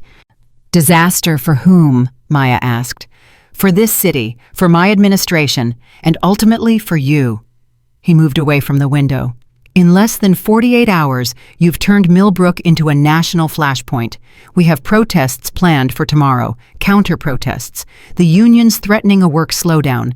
Business leaders are worried about the city's image, and I've got council members demanding I rescind your appointment before you even start. Are you going to? Harrison studied her. That depends on you. Mr. Mayor, Chen spoke up, surprising everyone. Captain Richardson was assaulted by officers of the Millbrook Police Department. She has evidence of that assault and evidence of systemic failures that allowed it to happen. Are you suggesting she should have kept quiet about that? Harrison's jaw tightened. I'm suggesting there are ways to pursue reform without setting the city on fire. The city's already on fire, Maya said quietly. It's been burning for years. I just made the smoke visible. Poetic, but poetry doesn't help me govern. I need practical solutions. Here's a practical solution. Maya leaned forward despite her rib pain. Let me do the job you hired me to do. Give me 6 months of clear authority, no political interference, no union pressure filtering through your office. 6 months to implement evidence-based reforms and demonstrate measurable results. And in exchange, I won't go on television every week. I'll work within the system. I'll give you political cover by making this about process, not personalities. Harrison considered this. Commissioner Wallace says you want to fire half the district. I want to remove officers who've demonstrated they can't or won't police constitutionally. If that's half the district, so be it. But I'll do it methodically, with due process building cases that survive legal challenges. The union will fight every termination. Let them fight. We'll win in arbitration because we'll have evidence, real evidence, not the fabricated reports and disappeared complaints that have protected bad officers for decades. The mayor walked to his desk, pulled out a folder. This is a letter from Deputy Chief Kellerman. He's formally requesting that your appointment be delayed pending a full investigation into whether your personal experience creates an insurmountable conflict of interest. Maya felt Chen tense beside her. She kept her voice level. And what do you think, Mr. Mayor? I think Kellerman's trying to protect a system that needs to be dismantled. I also think he's not entirely wrong that your objectivity could be questioned. My objectivity. Maya's control slipped slightly. I was beaten, Mr. Mayor. I have a cracked rib and a face that looks like I went 12 rounds with a heavyweight. You're worried about my objectivity. I'm worried about perception. Kellerman will argue, and the media will amplify that you're using your position to pursue personal revenge rather than institutional reform. Then let me prove him wrong. Give me the 6 months. Judge me on results, not speculation. Harrison was quiet for a long moment. When he spoke, his voice was softer. My son is 19, sophomore at Penn State. Last summer, he was stopped by police 3 times in 2 weeks, each time for driving suspiciously through neighborhoods where he didn't look like he belonged. My son, who had his college ID, his insurance, everything proper, still got pulled out of the car, searched, humiliated. He looked directly at Maya. I know what you experienced Friday night. Not exactly, but close enough. So here's what I'll do. You get your 6 months, but you need to give me something I can take to the council, to the community, to show them this isn't about revenge or politics. It's about measurable, necessary change. What do you need? A plan, specific reforms, specific timelines, specific metrics for success. Something concrete that shows this is about building better policing, not just tearing down what exists. I can have that to you by Wednesday. Tuesday. The council meets Tuesday night. I need it before then.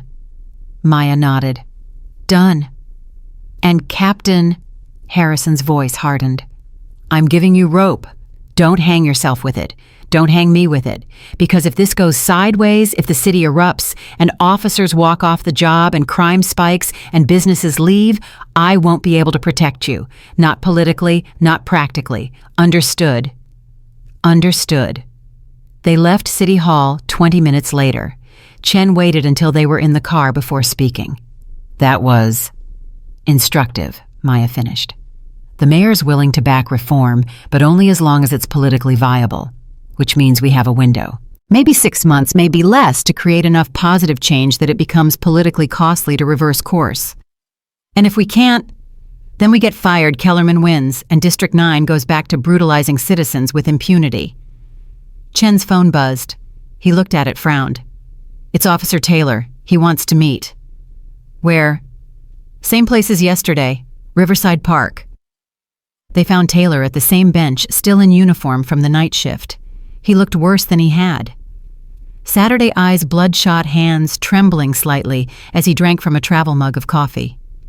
I couldn't sleep, he said without preamble. Keep thinking about Martinez, about what happens to people who fight Kellerman. Is that what you came to tell me? Maya asked. To be careful. No. Taylor pulled an envelope from his jacket. I came to give you this. Names, dates, cases. Everything I've documented over the past 2 years. Officers who plant evidence. Supervisors who bury complaints. Arrest quotas in black neighborhoods, all of it. Maya took the envelope carefully. This could end your career. My career's already over. I testified to Internal Affairs yesterday. Told them everything I know about Friday night and a lot of other nights. Kellerman knows by now. I'm a target whether I hide or fight back. Might as well fight.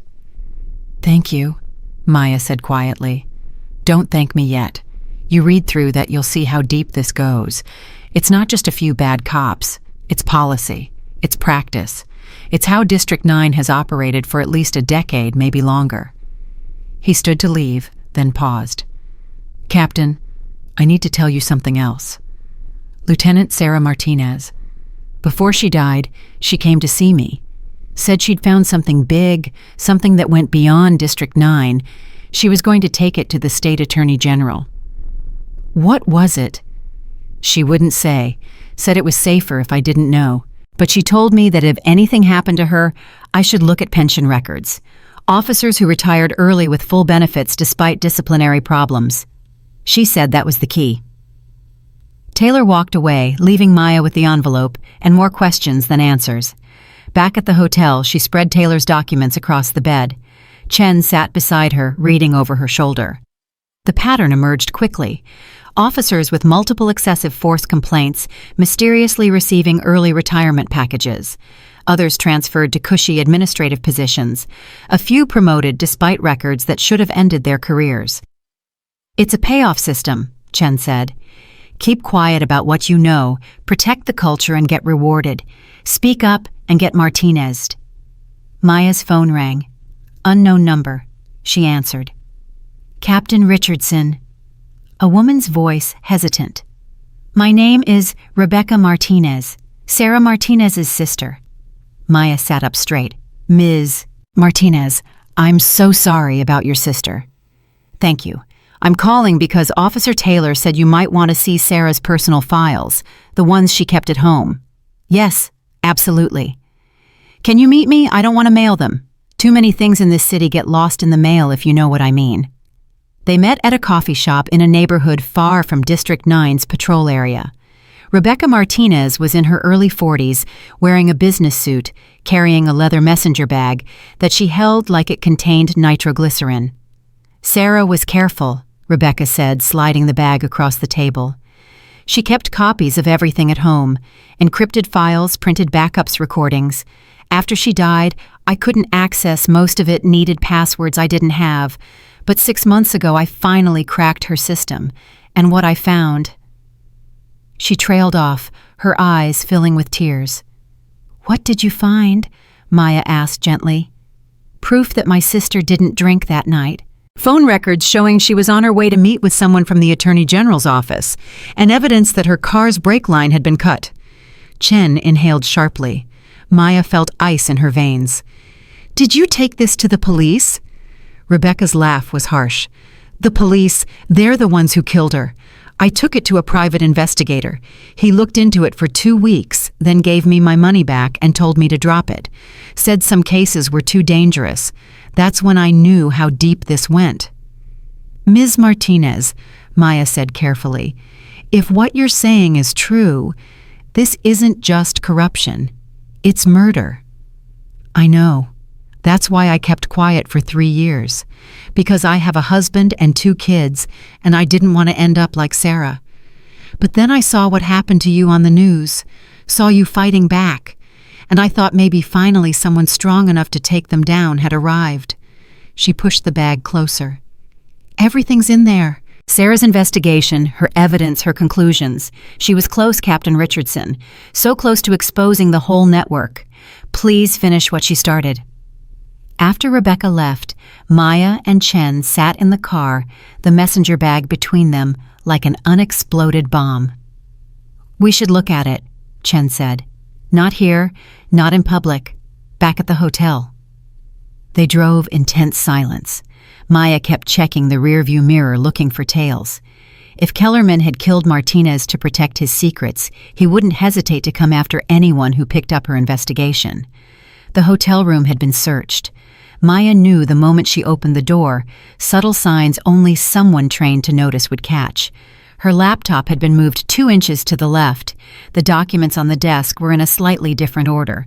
Someone had picked the lock, gone through her things, then tried to cover their tracks. "We need to leave," she said immediately. "Now. What's wrong? Someone's been here.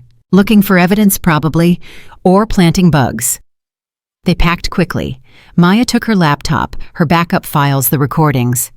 Chen grabbed the messenger bag. They left through the service entrance, avoiding the lobby cameras. "Where are we going?" Chen asked as they got in the car. "Somewhere Kellerman doesn't own, somewhere his people can't easily reach." She drove east out of Millbrook proper into the suburban sprawl beyond city limits, found a chain hotel off the highway, paid cash for a room registered under Chen's name. Only then did they open the messenger bag. Sarah Martinez had been thorough, meticulous, every document cross-referenced, every claim sourced, every connection mapped. She'd built a case that went far beyond District 9, connecting corrupt officers to city officials, to construction contracts, to drug trafficking routes that coincidentally were never patrolled. "It's a protection racket," Chen breathed, reading through the files. "They're protecting dealers in exchange for payoffs, using arrests in certain neighborhoods to eliminate competition while letting their connected dealers operate freely in others." Maya found the pension records Taylor had mentioned. 23 officers had taken early retirement in the past 5 years, all with disciplinary histories, all receiving full benefits, plus mysterious performance bonuses that averaged $60,000 each. "That's hush money," she said, "paying them to retire quietly rather than risk them testifying if investigations happened." The deeper they dug, the worse it became. Martinez had documented everything: wiretap conversations she'd recorded, without authorization, surveillance photos, bank records obtained through means that probably weren't legal. She'd been building a federal case, trying to gather enough evidence to trigger a U.S. attorney investigation. Then she died in a convenient accident. "Look at this." Chen pointed to a document near the bottom of the pile. Martinez's last entry, dated 2 days before her death. Maya read it, her blood running cold. "Met with confidential informant today. CI claims Deputy Chief Kellerman is primary coordinator for Protection Network. CI has direct evidence, recordings, financial records, witness testimony. Planning to turn everything over to State AG next week. CI nervous, requesting protective custody. I'm arranging transfer through FBI contacts." "Who was the CI?" Chen asked. Maya flipped through pages looking for any reference. Found it in coded notes Martinez had kept separate from the main files. "Officer James Morrison," she read. "Current assignment District 9 patrol." Chen's mouth fell open. "Morrison. The same Morrison who beat me Friday night. Yes." The implications crashed over them. Morrison had been Martinez's informant. He'd been preparing to testify against Kellerman. Then Martinez died, and Morrison stayed in District 9, still working, still part of the corruption, whether out of fear or complicity, they couldn't know. Maya's phone buzzed. A text from an unknown number. "Stop looking into Martinez. Last warning." She showed it to Chen. His face went pale. "They know we have the files. They've probably known since Rebecca gave them to us. She might have been followed, or they might have her phone tapped." Maya started packing again. "We can't stay here." "Where can we stay? If Kellerman has the reach Martinez documented, he can find us anywhere in the state." "Then we go federal. We take everything we have to the U.S. Attorney's office in Philadelphia. Tonight. It's Sunday night. Nobody will be there. Someone will be there. These cases don't sleep." Maya grabbed the messenger bag. "And neither can we. Not until this evidence is in federal custody where Kellerman can't touch it." They loaded the car, checked out of the hotel, and started driving. The highway was dark, mostly empty. Maya kept her speed exactly at the limit, no reason to attract state police attention. "Can I ask you something?" Chen said, after 30 minutes of silence. "Go ahead." "Why do you do this? You've got credentials that could get you a comfortable desk job anywhere. FBI headquarters, Homeland Security, private consulting, that pays triple what a police captain makes. Why put yourself through this?" Maya thought about Marcus, about the officer who'd killed him walking free, about 15 years of hunting cops like that officer, building cases that sometimes succeeded and sometimes failed, but always, always mattered. "Because someone has to," she said finally. "Because if people like us don't fight this, then Morrison and Kellerman and all the others win by default. They get to brutalize communities and destroy lives and retire with full pensions while their victims bury their dead." "But at what cost to you?" "Whatever it takes," Maya said. "That's the cost I accepted when I put on this uniform." They drove through the night, stopping only for gas and coffee. By the time they reached Philadelphia, dawn was breaking. The federal building stood imposing and gray, its windows reflecting the morning light. Maya had called ahead using her FBI credentials. An assistant U.S. attorney named Patricia Chen, no relation to Liam, met them in the lobby at 6:30 a.m. "Captain Richardson," she said, shaking Maya's hand. "I've been following your story. Sounds like you've had quite a weekend." "It's not over yet," Maya replied. "I need to turn over evidence in a federal witness murder case, and I need protective custody for this officer." Patricia Chen's eyebrows rose. "Federal witness murder. Lieutenant Sarah Martinez, ruled accidental death 3 years ago. But we have evidence suggesting it was an assassination to prevent her testimony about corruption in the Millbrook Police Department." They spent the next 6 hours in a conference room walking through every document, every recording, every connection Martinez had documented. Patricia Chen called in additional attorneys, FBI agents, analysts. The room filled with people, all focused on the growing evidence of a conspiracy that went far beyond a few bad cops. "This is substantial," Patricia Chen finally said. "Enough to open a formal investigation. Maybe enough for RICO charges if we can prove the scope of the operation." "How long will that take?" Maya asked. "Months, maybe a year. These cases move slowly." "I don't have a year. I have 6 months before the political will to reform District 9 evaporates." Patricia Chen looked at her sympathetically. "Captain, I understand your urgency, but federal investigations can't be rushed. If we move too fast, we risk losing everything in court. And if you move too slow, how many more people die? How many more Martinezes? How many more citizens brutalized because the cops know nobody will stop them?" The room went quiet. "I'm sorry," Patricia Chen said, "but I can only promise that we'll move as quickly as legally permissible. That's all I can do." Maya wanted to scream, wanted to overturn the table and demand they understand the urgency, the danger, the lives at stake. But she was too tired, in too much pain, had been fighting for too many days without rest. Instead, she nodded. "Then I'll work with what I have. 6 months to reform District 9 from the inside, while you build your case from the outside, and we hope we both succeed before Kellerman decides killing us is easier than fighting us. They left Philadelphia as the sun was setting. Chen drove while Maya dozed in the passenger seat, her body finally demanding the rest she'd been denying it. She dreamed of Marcus, of his funeral, of standing at the graveside promising she'd make things right. 15 years later, she was still trying to keep that promise. Her phone woke her as they entered Millbrook city limits. Commissioner Wallace. "Where are you?" he demanded. "I've been trying to reach you all day." "Handling business. What's wrong?" "Everything. Morrison and Brooks withdrew their resignations. They're fighting the termination, claiming you coerced them. The union's filing an emergency injunction to stop you from taking command tomorrow, and there's been an incident at District 9. Maya sat up straight, ignoring the pain the movement caused. "What kind of incident?" "Someone spray-painted your office. Traitors die here, capital letters, red paint." "Who had access?" "That's the problem, it's a police station. Everyone has access. Could have been anyone on the night shift."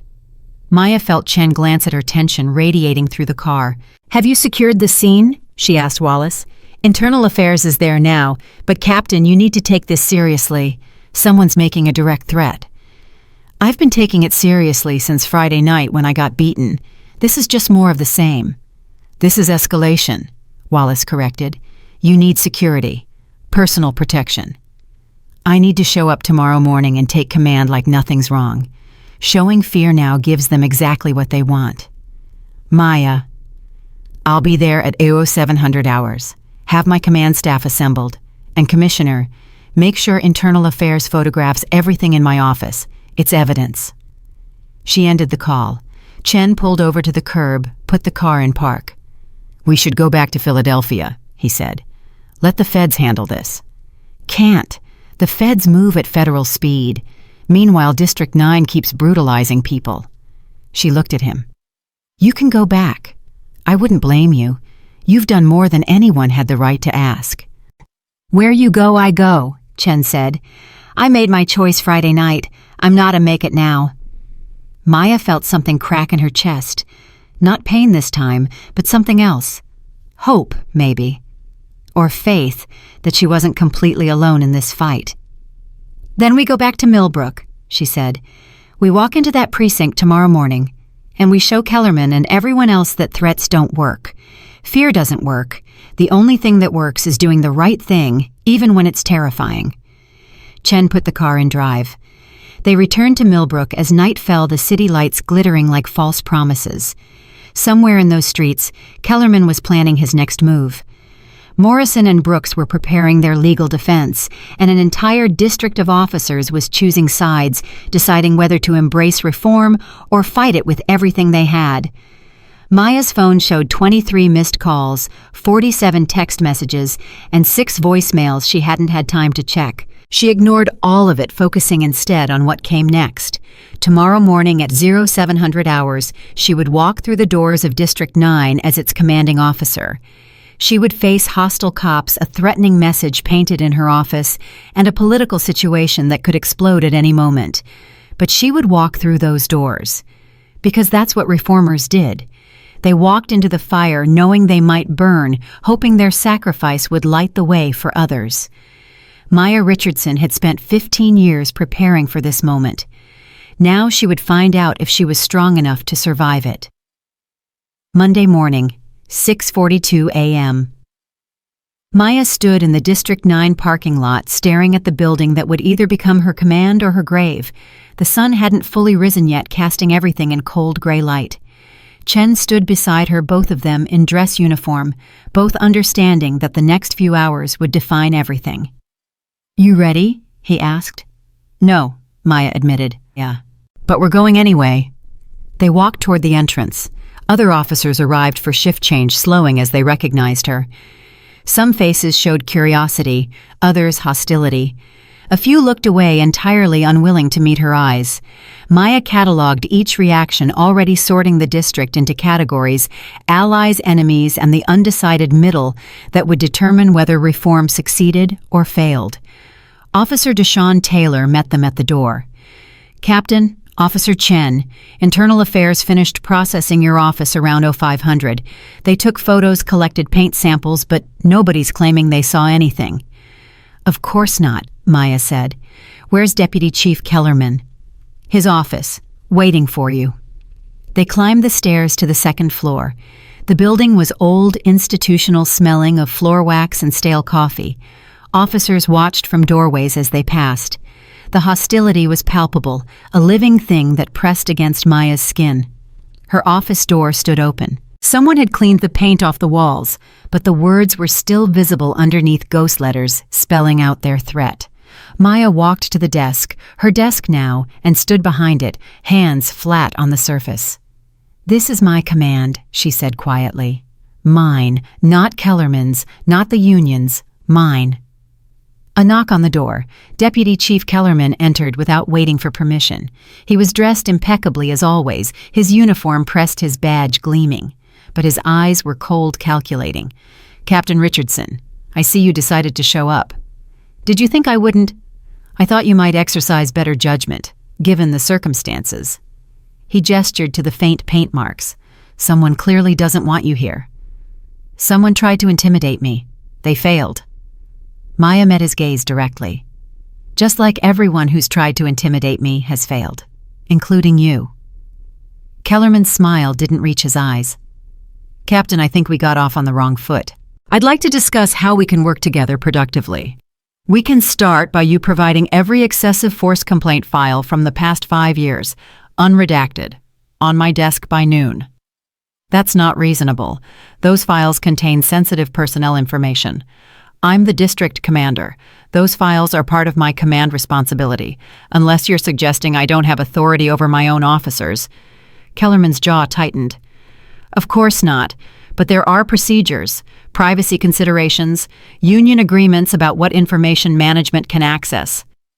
"Then get the union representative in here. We'll discuss it together." Maya sat down, ignoring the pain in her ribs. "Because those files will be on my desk today, one way or another." They stared at each other across the desk. Finally, Kellerman nodded slowly. "I'll see what I can do." "You'll do more than see. You'll deliver, by noon, non-negotiable." After he left, Chen let out a breath he'd been holding. "You just made an enemy for life." "I had an enemy for life the moment I walked through these doors." Maya opened her laptop, began pulling up district files. "Kellerman's counting on me to be diplomatic, to ease into command gradually, to not rock the boat too hard, too fast. That's how reformers fail.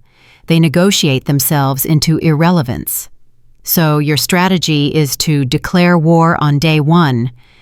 My strategy is to establish that I'm actually in command, that my orders mean something, that this district operates by my rules, now not the informal power structure Kellerman's built over 3 decades. Her phone buzzed. Commissioner Wallace. She put him on speaker. "Maya, the union just filed their injunction.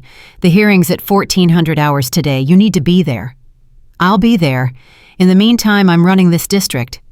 "The union's also calling for a vote of no confidence. They're trying to get officers to walk out." Maya's stomach tightened. "Can they do that legally?" "It's a gray area. Technically, no. Practically, if enough officers refuse to work, we can't force them." "And if District 9 goes dark, even for a few hours?" "Chaos, crime, media coverage showing my leadership caused a breakdown in public safety." Maya closed her eyes. "Kellerman's playbook. I can't protect you if half the district walks out. The mayor will have no choice but to remove you." "Then I need to make sure they don't walk out." She ended the call. Chen was staring at her. "How are you going to do that?" he asked. "By giving them a reason to stay that's stronger than their loyalty to Kellerman." At 0700 hours exactly, Maya walked into the morning briefing room. 53 officers sat in the rows of chairs representing the day shift and part of night shift that had stayed over. The room went silent as she entered. She could feel the weight of their judgment, their anger, their fear. "Good morning," she said, standing at the front. "I'm Captain Maya Richardson. As of today, I'm your commanding officer." Nobody responded. "I know what happened Friday night." "You know what happened. The whole city knows what happened." She touched her still swollen jaw. "Officers of this district assaulted me, violated my civil rights, demonstrated exactly the kind of policing that has destroyed community trust and put this department under federal scrutiny. A few officers shifted uncomfortably. Others stared at her with open hostility. You're probably wondering what I plan to do about it. Some of you are hoping I'll fail. Others are afraid I'll fire everyone. And a few, she looked at Taylor, are hoping I'll actually fix what's broken here. She stepped closer to the first row. Here's what I'm going to do. I'm going to hold everyone to the same standard, the same constitutional standard that should have always existed. If you can police within the law, treat citizens with dignity, and do your job without brutalizing people, you have nothing to fear from me. And if we can't, someone called from the back, male voice aggressive, then you'll be fired, or prosecuted, or both, depending on what you've done. Maya didn't try to identify the speaker. This isn't complicated.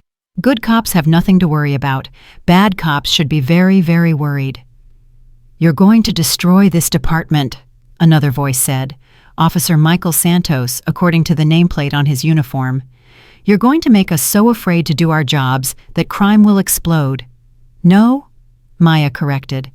Crime explodes when communities don't trust police, when people won't call 911 because they're afraid officers will make things worse instead of better, when witnesses won't testify because they've been harassed or threatened by cops. The current system is what creates crime. I'm trying to fix it.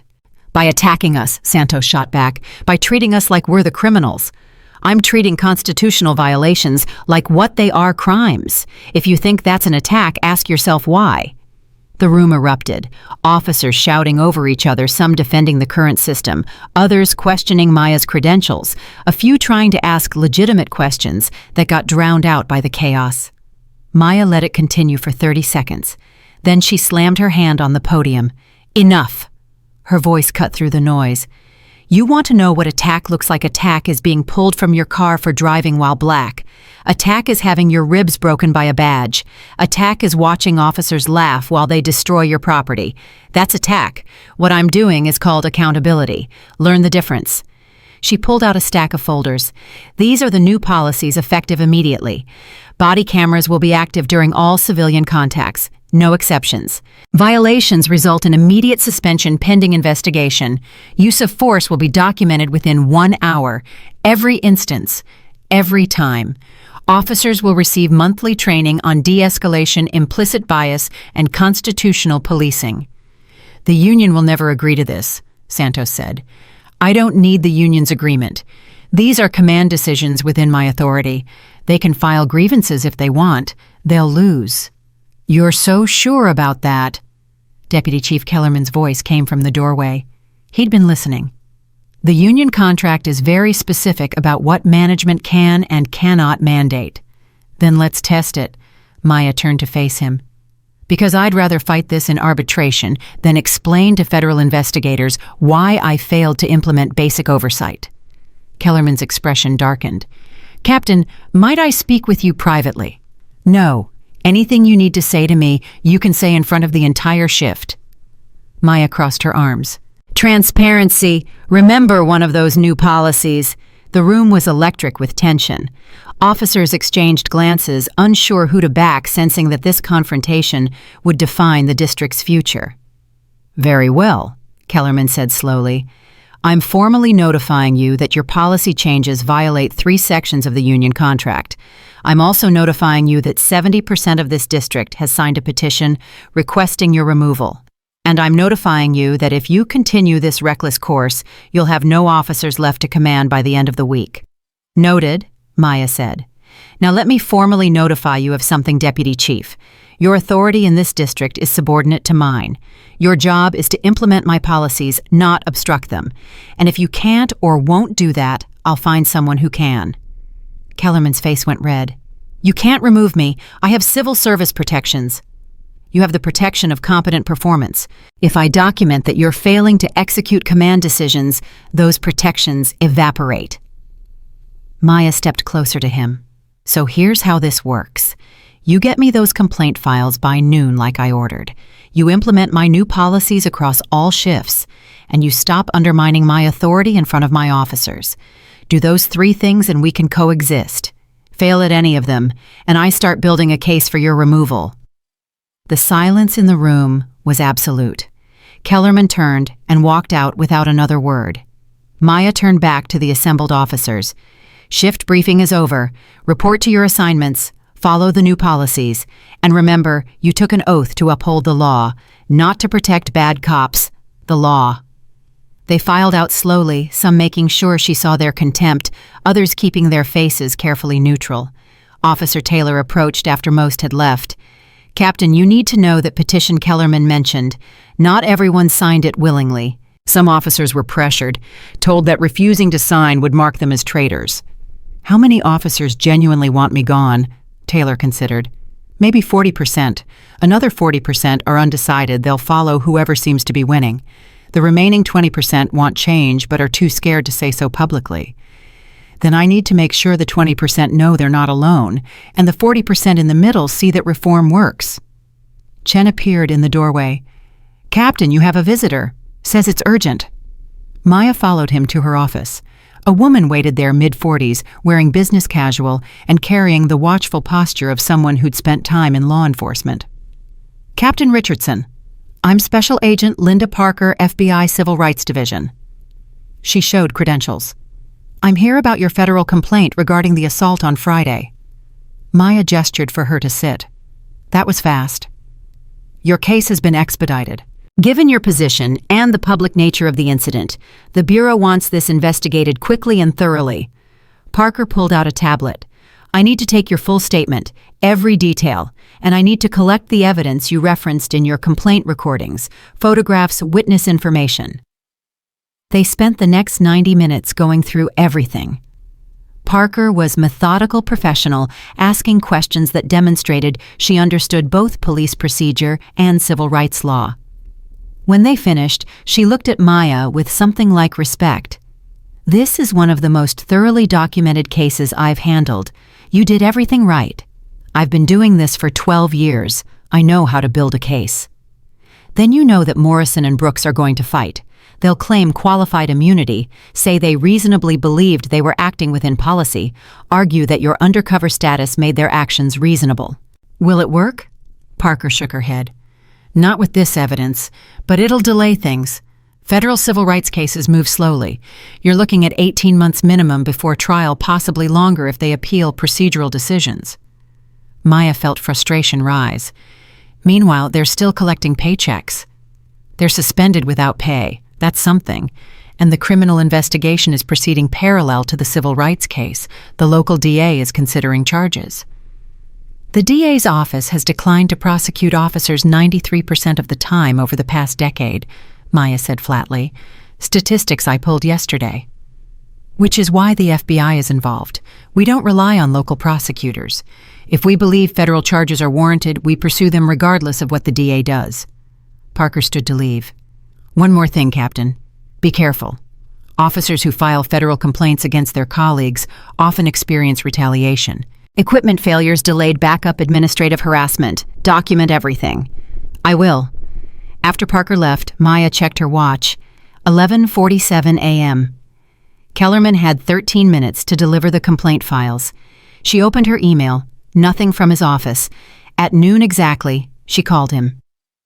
Deputy Chief Kellerman's office, his assistant answered. This is Captain Richardson. I need to speak with the deputy chief. He's in a meeting. Get him out of it, now.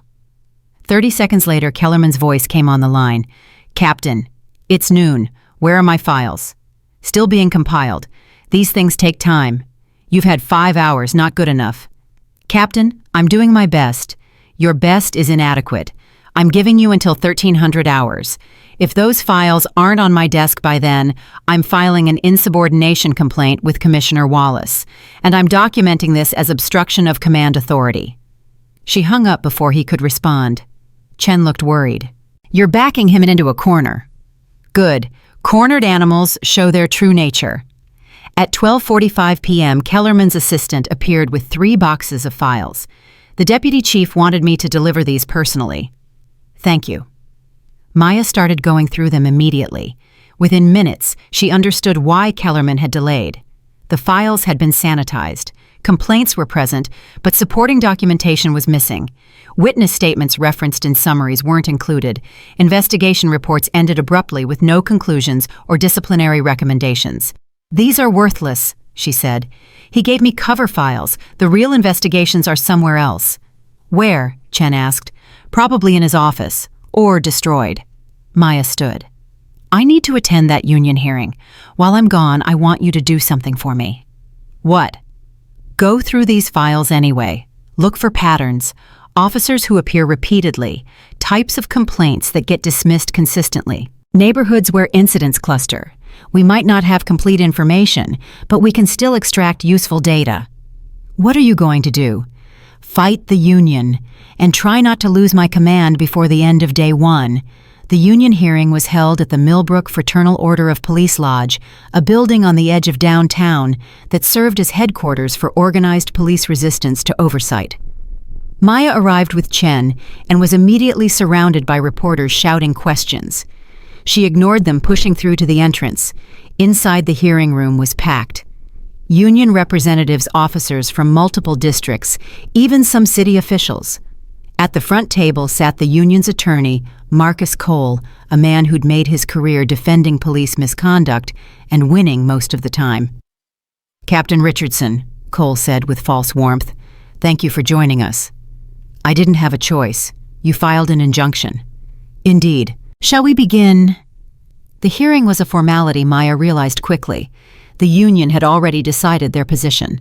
Cole spent 30 minutes arguing that her press conference had demonstrated bias, that her personal experience made her unfit to lead officers involved in her assaults investigation, that her proposed policy changes violated the negotiated contract.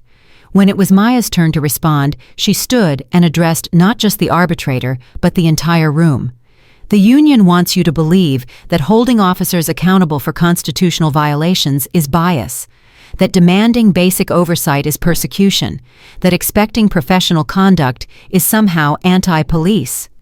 She paused, making eye contact with officers throughout the room. "But here's what bias actually looks like. Bias is stopping someone solely because of their race. Bias is using force when none is warranted. Bias is assuming guilt based on skin color rather than evidence." The question before this arbitrator is simple. Does the Millbrook Police Department exist to serve the community or to protect officers from accountability? Because it can't do both. You have to choose. Cole interrupted. "Captain, with respect, you're conflating legitimate policy disputes with moral judgments. No, you're trying to hide immoral conduct behind policy language. There's a difference." The arbitrator, a retired judge named Thomas Brennan, held up his hand. "Both parties will have time to make their case. Captain Richardson, the union's specific complaint is that your press conference violated departmental policy against discussing pending investigations. How do you respond?" "I respond that I was the victim in that investigation, not a witness or suspect. The policy doesn't restrict victims from discussing their own experiences. The policy restricts all department personnel. I wasn't department personnel when the assault occurred. I was a civilian conducting an assessment. My employment didn't officially begin until this morning." Cole leaned forward. "A technicality. A fact. I had no duty to remain silent about a crime committed against me." The hearing continued for another hour. Cole argued that Maya's reforms would make officers afraid to do their jobs. Maya argued that officers who couldn't do their jobs constitutionally shouldn't be doing them at all. Cole claimed her personal experience created irresolvable bias. Maya claimed her personal experience created necessary understanding. Finally, Brennan adjourned to consider his decision. "I'll issue a ruling within 48 hours. In the meantime, Captain Richardson, you may continue in your position, but I'm ordering a temporary stay on implementing any new policies until this matter is resolved." Maya felt her stomach drop. "Your Honor, that effectively prevents me from commanding my district. It prevents you from making sweeping changes during disputed proceedings. You can still handle day-to-day operations. With respect, day-to-day operations are the problem. That's what I was hired to change. And change will wait until this arbitration concludes. My decision is final." Outside the lodge, reporters mobbed her again. Maya gave a brief statement. The union is attempting to prevent reform before it even begins. They're using administrative procedures to run out the clock, hoping political pressure will remove me before I can implement necessary changes. It won't work. I'm not going anywhere. A reporter shouted a question. Captain, the union claims 70% of District 9 officers want you gone. Can you lead effectively without their support? I'm not here to win popularity contests. I'm here to ensure constitutional policing. If 70% of officers can't do that, then 70% of officers are in the wrong profession. But isn't that... Maya walked away, Chen beside her. They drove back to District 9 in tense silence. The stay kills us, Chen finally said. Without policy changes, you're just another captain managing the status quo. Then we work around it. The stay prevents new policies. It doesn't prevent me from enforcing existing policies that have been ignored. Like what? Like the body camera requirements already in the department manual, like the use of force reporting standards that have supposedly been in place for 3 years, like the community engagement protocols that were adopted but never implemented. Maya pulled into the precinct parking lot. Kellerman's people have been violating their own rules for so long, they forgot the rules exist. We're going to remind them. Back at District 9, the evening shift was assembling. Maya walked into their briefing room unannounced. Evening shift, I need your attention. I'm reviewing the body camera compliance reports from the past month. According to department policy, cameras should be active for 95% of civilian contacts. Last month, this district averaged 62% compliance. She looked around the room. Starting tonight, I'm personally reviewing every shift's footage. Officers who fail to activate cameras during civilian contacts will be written up. 3 violations result in suspension. This isn't a new policy. It's enforcement of existing policy that's been ignored. Groans and muttered complaints filled the room. I know you don't like it. I don't care. The cameras protect both you and the public. They prevent false complaints, and they document real ones. Anyone who's afraid of cameras is someone who shouldn't be carrying a badge. Officer Santos raised his hand. Captain, sometimes we forget in the moment. It's not intentional. Then set reminders. Put stickers on your equipment. Do whatever you need to do to remember, because I forgot isn't an acceptable excuse when someone's civil rights are violated. She dismissed them and returned to her office. The day had stretched impossibly long, 14 hours since she'd arrived, and the work was far from done. Her ribs throbbed, her jaw ached. Exhaustion pulled at her, but she couldn't afford to show weakness. Chen knocked on her door. Captain, you should see this. He showed her his tablet. Social media was exploding with videos from the union hearing. Someone had recorded her speech about bias and accountability. It was being shared thousands of times, mostly with supportive comments, but some viciously hostile. You're becoming a symbol, Chen said, for police reform movements nationally. I don't want to be a symbol. I want to fix one district. Too late. You're both now. Maya's phone rang. Keisha. Mom, are you okay? I saw the news about the union trying to fire you. I'm fine, baby. They're not firing me. They're just trying to make my job impossible. Isn't that the same thing? Maya smiled despite everything. Sometimes, but I'm stubborn. They'll learn that. Mom, seriously, I'm worried. These people sound dangerous. They are dangerous, but I'm more dangerous because I have the law on my side and they don't. After the call, Maya sat in her office as the precinct grew quiet around her. Most officers had gone home or headed out on patrol. She pulled up the sanitized complaint files Kellerman had provided and started reading, looking for the patterns Chen would find in the data. A knock interrupted her at 9:23 p.m. Officer Taylor stood in the doorway. Captain, I thought you should know. Some of the night shift officers are planning something.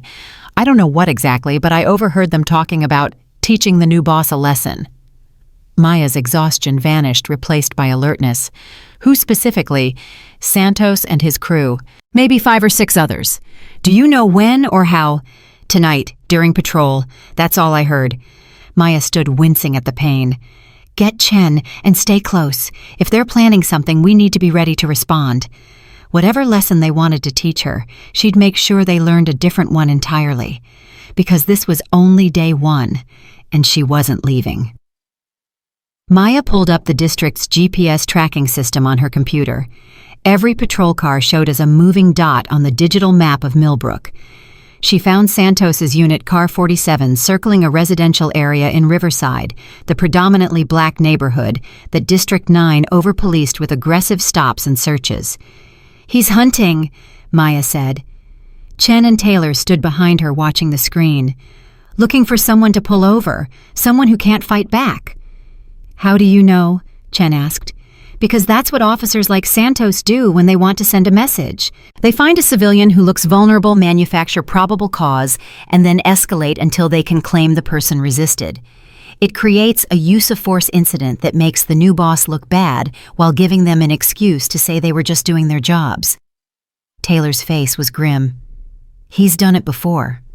Last year he stopped a college kid for matching the description of a suspect. Threw him against the car so hard the kid needed stitches. Internal affairs cleared, Santos said the force was justified." Maya watched the dots circle again. "Not this time. Chen, get your gear. We're rolling." "Captain, if you confront them directly." "I'm not confronting them. I'm supervising them. That's what captains do." She grabbed her jacket, felt the weight of her service weapon at her hip. "Taylor, you stay here. Monitor the radio. If things go sideways, I need you to call it in." They took Maya's personal vehicle, an unmarked sedan that wouldn't draw attention. She drove fast but controlled, following Car 47's movements on her phone. Santos had stopped circling and was now stationary on Riverside Avenue, lights activated. "He's got someone," Chen said. Maya accelerated. They arrived 4 minutes later. Car 47 sat behind an older Honda Civic. Santos stood at the driver's window, his body language aggressive. His partner, Officer David Wilson, had the passenger, a young black woman, out of the car, hands on the hood. Maya parked across the street and got out. Chen followed. Santos saw her immediately. His expression shifted from confident to wary. "Captain, what are you doing here?"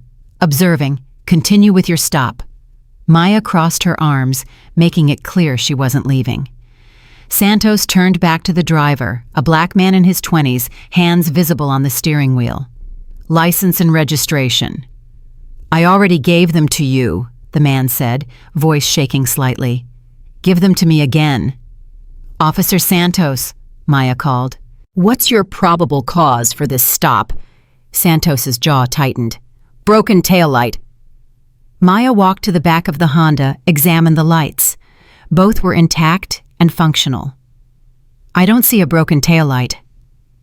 "It was flickering when I observed the vehicle." "Flickering isn't a violation, and even if it was, you've already checked his documents. Why is the passenger out of the vehicle?" "She was acting nervous." "Nervous isn't probable cause for a search." Maya approached Officer Wilson. "Let her go back to the car." Wilson looked at Santos. Santos's face had gone red. "Captain, with respect, this is my stop. I'm following procedure. You're manufacturing a confrontation. I'm ordering you to return the passenger to the vehicle and complete this stop without further escalation." The young woman scrambled back to the passenger seat. The driver kept his hands on the wheel, clearly terrified. Santos stepped closer to Maya, voice low enough that his body camera wouldn't pick it up clearly. "You're making a mistake. The guys aren't going to forget this." "Good. I want them to remember that their new captain actually supervises. That stops don't happen in the dark anymore." Santos's hand moved toward his weapon, not drawing it, just resting on the grip. An intimidation gesture that officers used when they wanted someone to understand who had power. Chen moved beside Maya, his own hand near his weapon. The tension ratcheted up another notch. "Officer Santos," Maya said clearly, loudly enough for all the body cameras to record. "Remove your hand from your weapon. That's a direct order." "I'm not threatening anyone, Captain." "Then your hand doesn't need to be on your gun. Move it, now." For 5 long seconds, nobody moved. Then Santos's hand dropped to his side. "This stop is over. We're done here." He returned to his patrol car. Wilson followed. They pulled away, tires squealing slightly. Maya approached the Honda. The driver was crying silently, shoulders shaking. "Sir, you're free to go. I apologize for how that was handled." "Are they going to come back?" he asked. "After you leave." The question hit her hard because she knew it was valid. Officers like Santos had long memories and specific ways of getting revenge. "What's your name?" Maya asked. "Marcus Johnson." Maya's breath caught. Marcus. Like her brother. Like the reason she did this job. "Marcus, I'm Captain Maya Richardson. I'm the new commander of District 9. I want you to take my card. If any officer stops you again and you feel it's retaliatory, you call me directly. My personal number is on there." Marcus took the card with shaking hands. "Will that really help?" "I don't know," Maya admitted. "But I'm trying to change how this district operates, and part of that means protecting people from officers who abuse their authority." After they drove away, Chen turned to Maya. "That was dangerous. Santos won't forgive that." "I'm counting on it. He's going to make a mistake now probably soon, and when he does, I'll have cause to fire him." They returned to the precinct at 11:17 p.m. Maya's body was screaming for rest, but her mind wouldn't quiet. She pulled up Santos's personnel file again, reading more carefully this time. 6 excessive force complaints, all dismissed. But buried in the investigation notes, she found something interesting. 3 of the complaints had been filed by the same internal affairs investigator, Detective Raymond Cruz, before the cases were transferred to Lieutenant Barnes and mysteriously closed. "Chen, do we have contact information for Detective Cruz? He retired 2 years ago, moved to Florida." "Get me his number." While Chen made calls, Maya reviewed the body camera footage from Santos's stop tonight. The cameras had captured everything: the manufactured reason for the stop, the unnecessary removal of the passenger, Santos's threatening posture. It was textbook intimidation, except this time there was a witness with authority who wouldn't let it slide. Chen returned with a phone number. Maya called it, not caring that it was nearly midnight. An older man answered, voice thick with sleep. "Hello. Detective Cruz.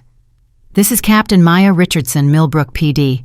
I apologize for the late hour, but I need to talk to you about some cases you investigated." Silence. Then, "Which cases?" "Excessive force complaints in District 9, specifically ones involving Officer Michael Santos." "I don't work for Millbrook anymore." "I know. That's why I'm calling. I think you tried to do the right thing and someone stopped you." More silence. Finally, "Captain, I spent 28 years in that department. The last 5 I watched cases I built get destroyed by people higher up the chain. I documented everything properly. I interviewed witnesses, I collected evidence, and every single time Deputy Chief Kellerman or Lieutenant Barnes would find a reason to close the case or transfer it to someone who would." "Do you still have your investigative files?" "I kept copies. Against department policy, but I kept them anyway. Figured someday someone might give a damn." "I give a damn, Detective. I need those files. Why should I trust you? How do I know you're not another captain who'll look the other way?" Maya touched her swollen jaw. "Because 6 days ago, officers in my district beat me and left me bleeding in the rain. Because I'm not here to manage the status quo. I'm here to burn it down and build something better." Cruz was quiet for a long moment. "I saw the news coverage. That was you." "That was me." "Then yeah, I'll send you the files. But Captain, be careful. The reason I retired wasn't just frustration. It was fear. People who threaten Kellerman's operation have a habit of getting hurt." "I know, but thank you." After hanging up, Maya found Taylor waiting outside her office. "Captain, I need to tell you something about Santos and his crew." "What about them?" "They're planning something bigger than tonight. I heard them talking after you left. They're going to manufacture an incident, make it look like your leadership is causing a breakdown in discipline. Then they'll use it as evidence in the union's case against you." Maya felt ice in her stomach. "What kind of incident?" "I don't know exactly, but it involves the Riverside neighborhood. They want to create a situation where they can claim you've made them so afraid to do their jobs that crime is spiking." "By letting crime happen," Taylor nodded miserably, "or by causing it themselves and blaming the criminals." Maya paced her office despite the pain. How many officers are involved? At least 10, maybe more. Santos is the ringleader, but he's got support from veteran officers who see you as a threat. And Kellerman, I don't know if he's directly involved or just letting it happen, but he's definitely aware. I saw him meet with Santos yesterday morning. Maya made a decision. Okay, here's what we're going to do. You're going to keep listening, keep gathering information. Don't put yourself at risk, but I need to know their plan before they execute it. And you, I'm going to take away their ammunition. If they want to claim my leadership causes problems, I'm going to demonstrate the opposite. At 6:00 a.m. Tuesday morning, Maya held an emergency meeting with the community leaders of Riverside. Pastor Marcus Hall, the activist Deshaun Taylor had mentioned before, sat at the head of a long table in the Riverside Community Center. Around him sat business owners, neighborhood association members, and residents who'd experienced problems with District 9 over the years. "Why should we trust you?" Pastor Hall asked directly. "You're a cop. You work for the same department that's been terrorizing this neighborhood for decades." "You shouldn't trust me," Maya said. "Not yet. Trust is earned, but I'm asking for a chance to earn it." "And how do you plan to do that?" Maya pulled out documents. "I'm implementing a community oversight program. Civilian representatives will review all use of force incidents in real time. You'll have access to body camera footage. You'll participate in discipline decisions. Real power, not symbolic gestures." An older woman, Mrs. Ernestine Washington, leaned forward. "Will officers face consequences? Real consequences? Because we've heard promises before." "Yes. I've already suspended 2 officers pending criminal investigation. More will follow as evidence warrants. But Mrs. Washington, I need something from you too." "What?" "Witnesses. People who've experienced police misconduct but never filed complaints because they thought it wouldn't matter. I need them to come forward. I need documentation of the pattern." "You're asking people to put targets on their backs," Pastor Hall said. "I'm asking people to help me fix a broken system. And I'm promising that this time their stories will matter." The meeting lasted 2 hours. By the end, Maya had commitments from 12 people to provide testimony about past incidents. She'd also established a direct line for community members to report problems without going through District 9's normal channels. Chen met her outside. "Captain, you need to get back to the precinct. Commissioner Wallace called. The arbitrator issued his ruling." Maya's stomach dropped. "And mixed. He's allowing you to implement some policy changes, but not others. Body cameras approved. Use of force reporting approved. The bias training delayed pending union negotiations. And he's ordering a probationary period where your decisions can be appealed directly to the commissioner." "So I won. Sort of." "You won enough to do your job. Barely." At the precinct, Maya found Kellerman waiting in her office. He held a thick folder. "The complaint files you requested," he said, dropping it on her desk. "Complete and unredacted as ordered." Maya opened the folder. These files were different, fuller, with all the supporting documentation the previous batch had lacked. She looked up at Kellerman suspiciously. "Why the sudden cooperation?" "Because I've decided to help you succeed, Captain." "You don't mean that." Kellerman sat down uninvited. "Actually, I do. See, I realized something yesterday. Fighting you openly isn't working. It's making you sympathetic, turning you into a martyr. So I'm changing strategies." "To what?" "Cooperation. I'll implement your policies. I'll support your reforms. I'll be the model subordinate." He smiled. "And when your reforms fail, when crime spikes because officers are too afraid to police aggressively, when response times increase because of your oversight requirements, when good cops leave because they can't do their jobs without being second-guessed, I'll be there to document every failure." Maya felt sick. He was right. This was smarter than open resistance. If he gave her enough rope, she might hang herself. "You're betting I'll fail," she said. "I'm betting the job is impossible, that you can't simultaneously reduce use of force and maintain public safety, that the competing demands will destroy you." He stood. "But I'll enjoy watching you try." After he left, Maya sat in silence.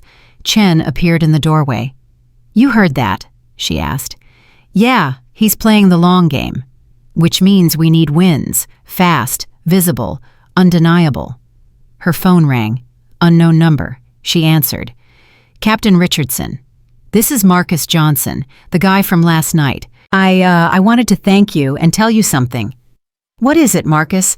I saw something tonight, after you left. A different police car came through my neighborhood. They were taking pictures of houses, writing stuff down. It looked like they were planning something. Maya's pulse quickened. What kind of police car? Did you see badge numbers? I got the car number, 52. I took a picture because it seemed weird. Marcus, I need you to send me that picture, right now, and I need you to be very careful. Don't tell anyone else about this.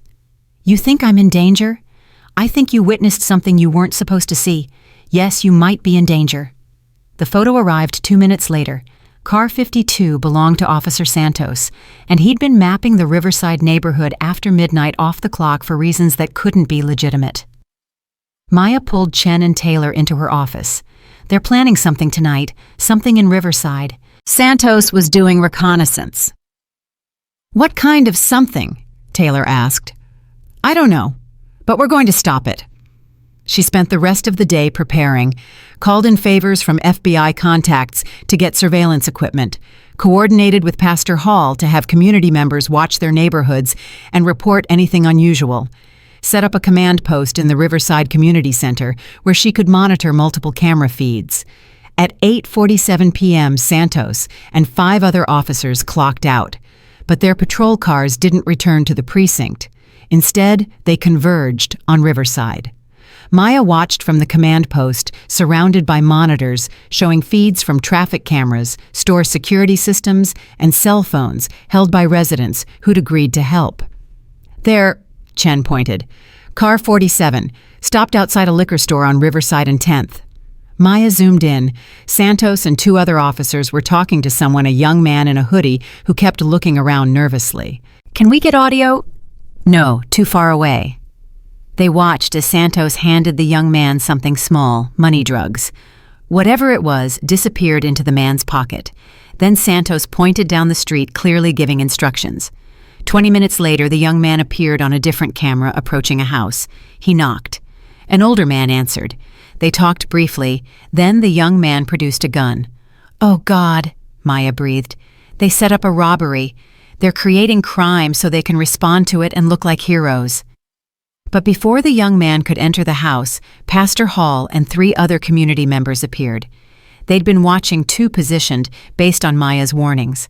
Hall spoke calmly to the young man, hands visible, non-threatening. After a tense minute, the young man handed over the gun and ran. Maya was already moving Chen beside her.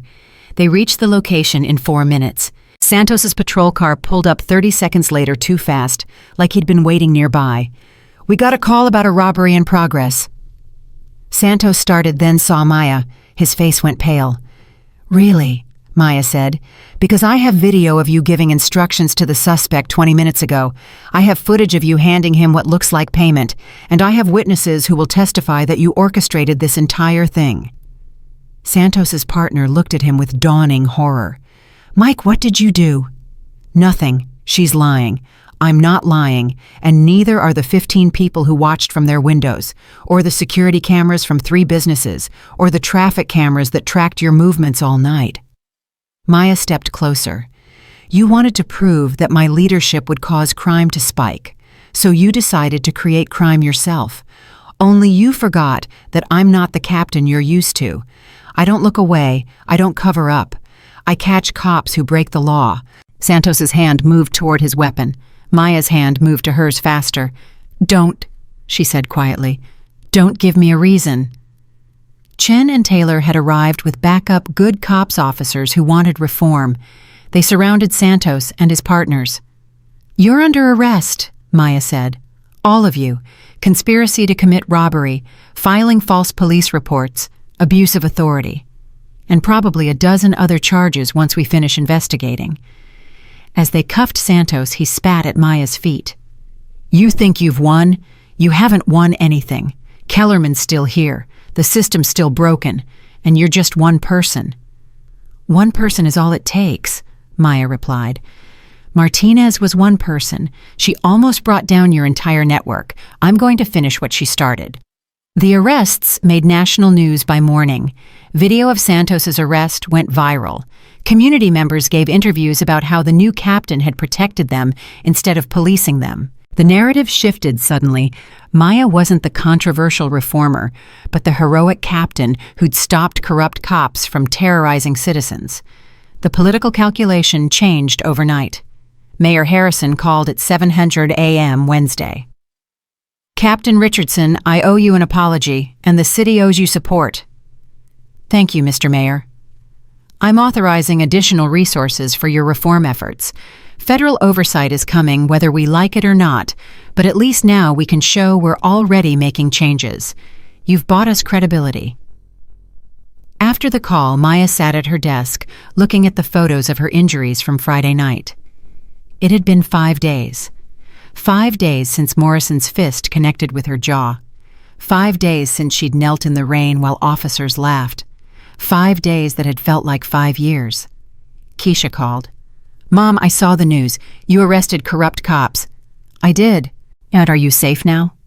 Maya thought about Kellerman still in his office down the hall, still planning. Thought about the officers who supported Santos. Thought about the system that had created and protected them for decades.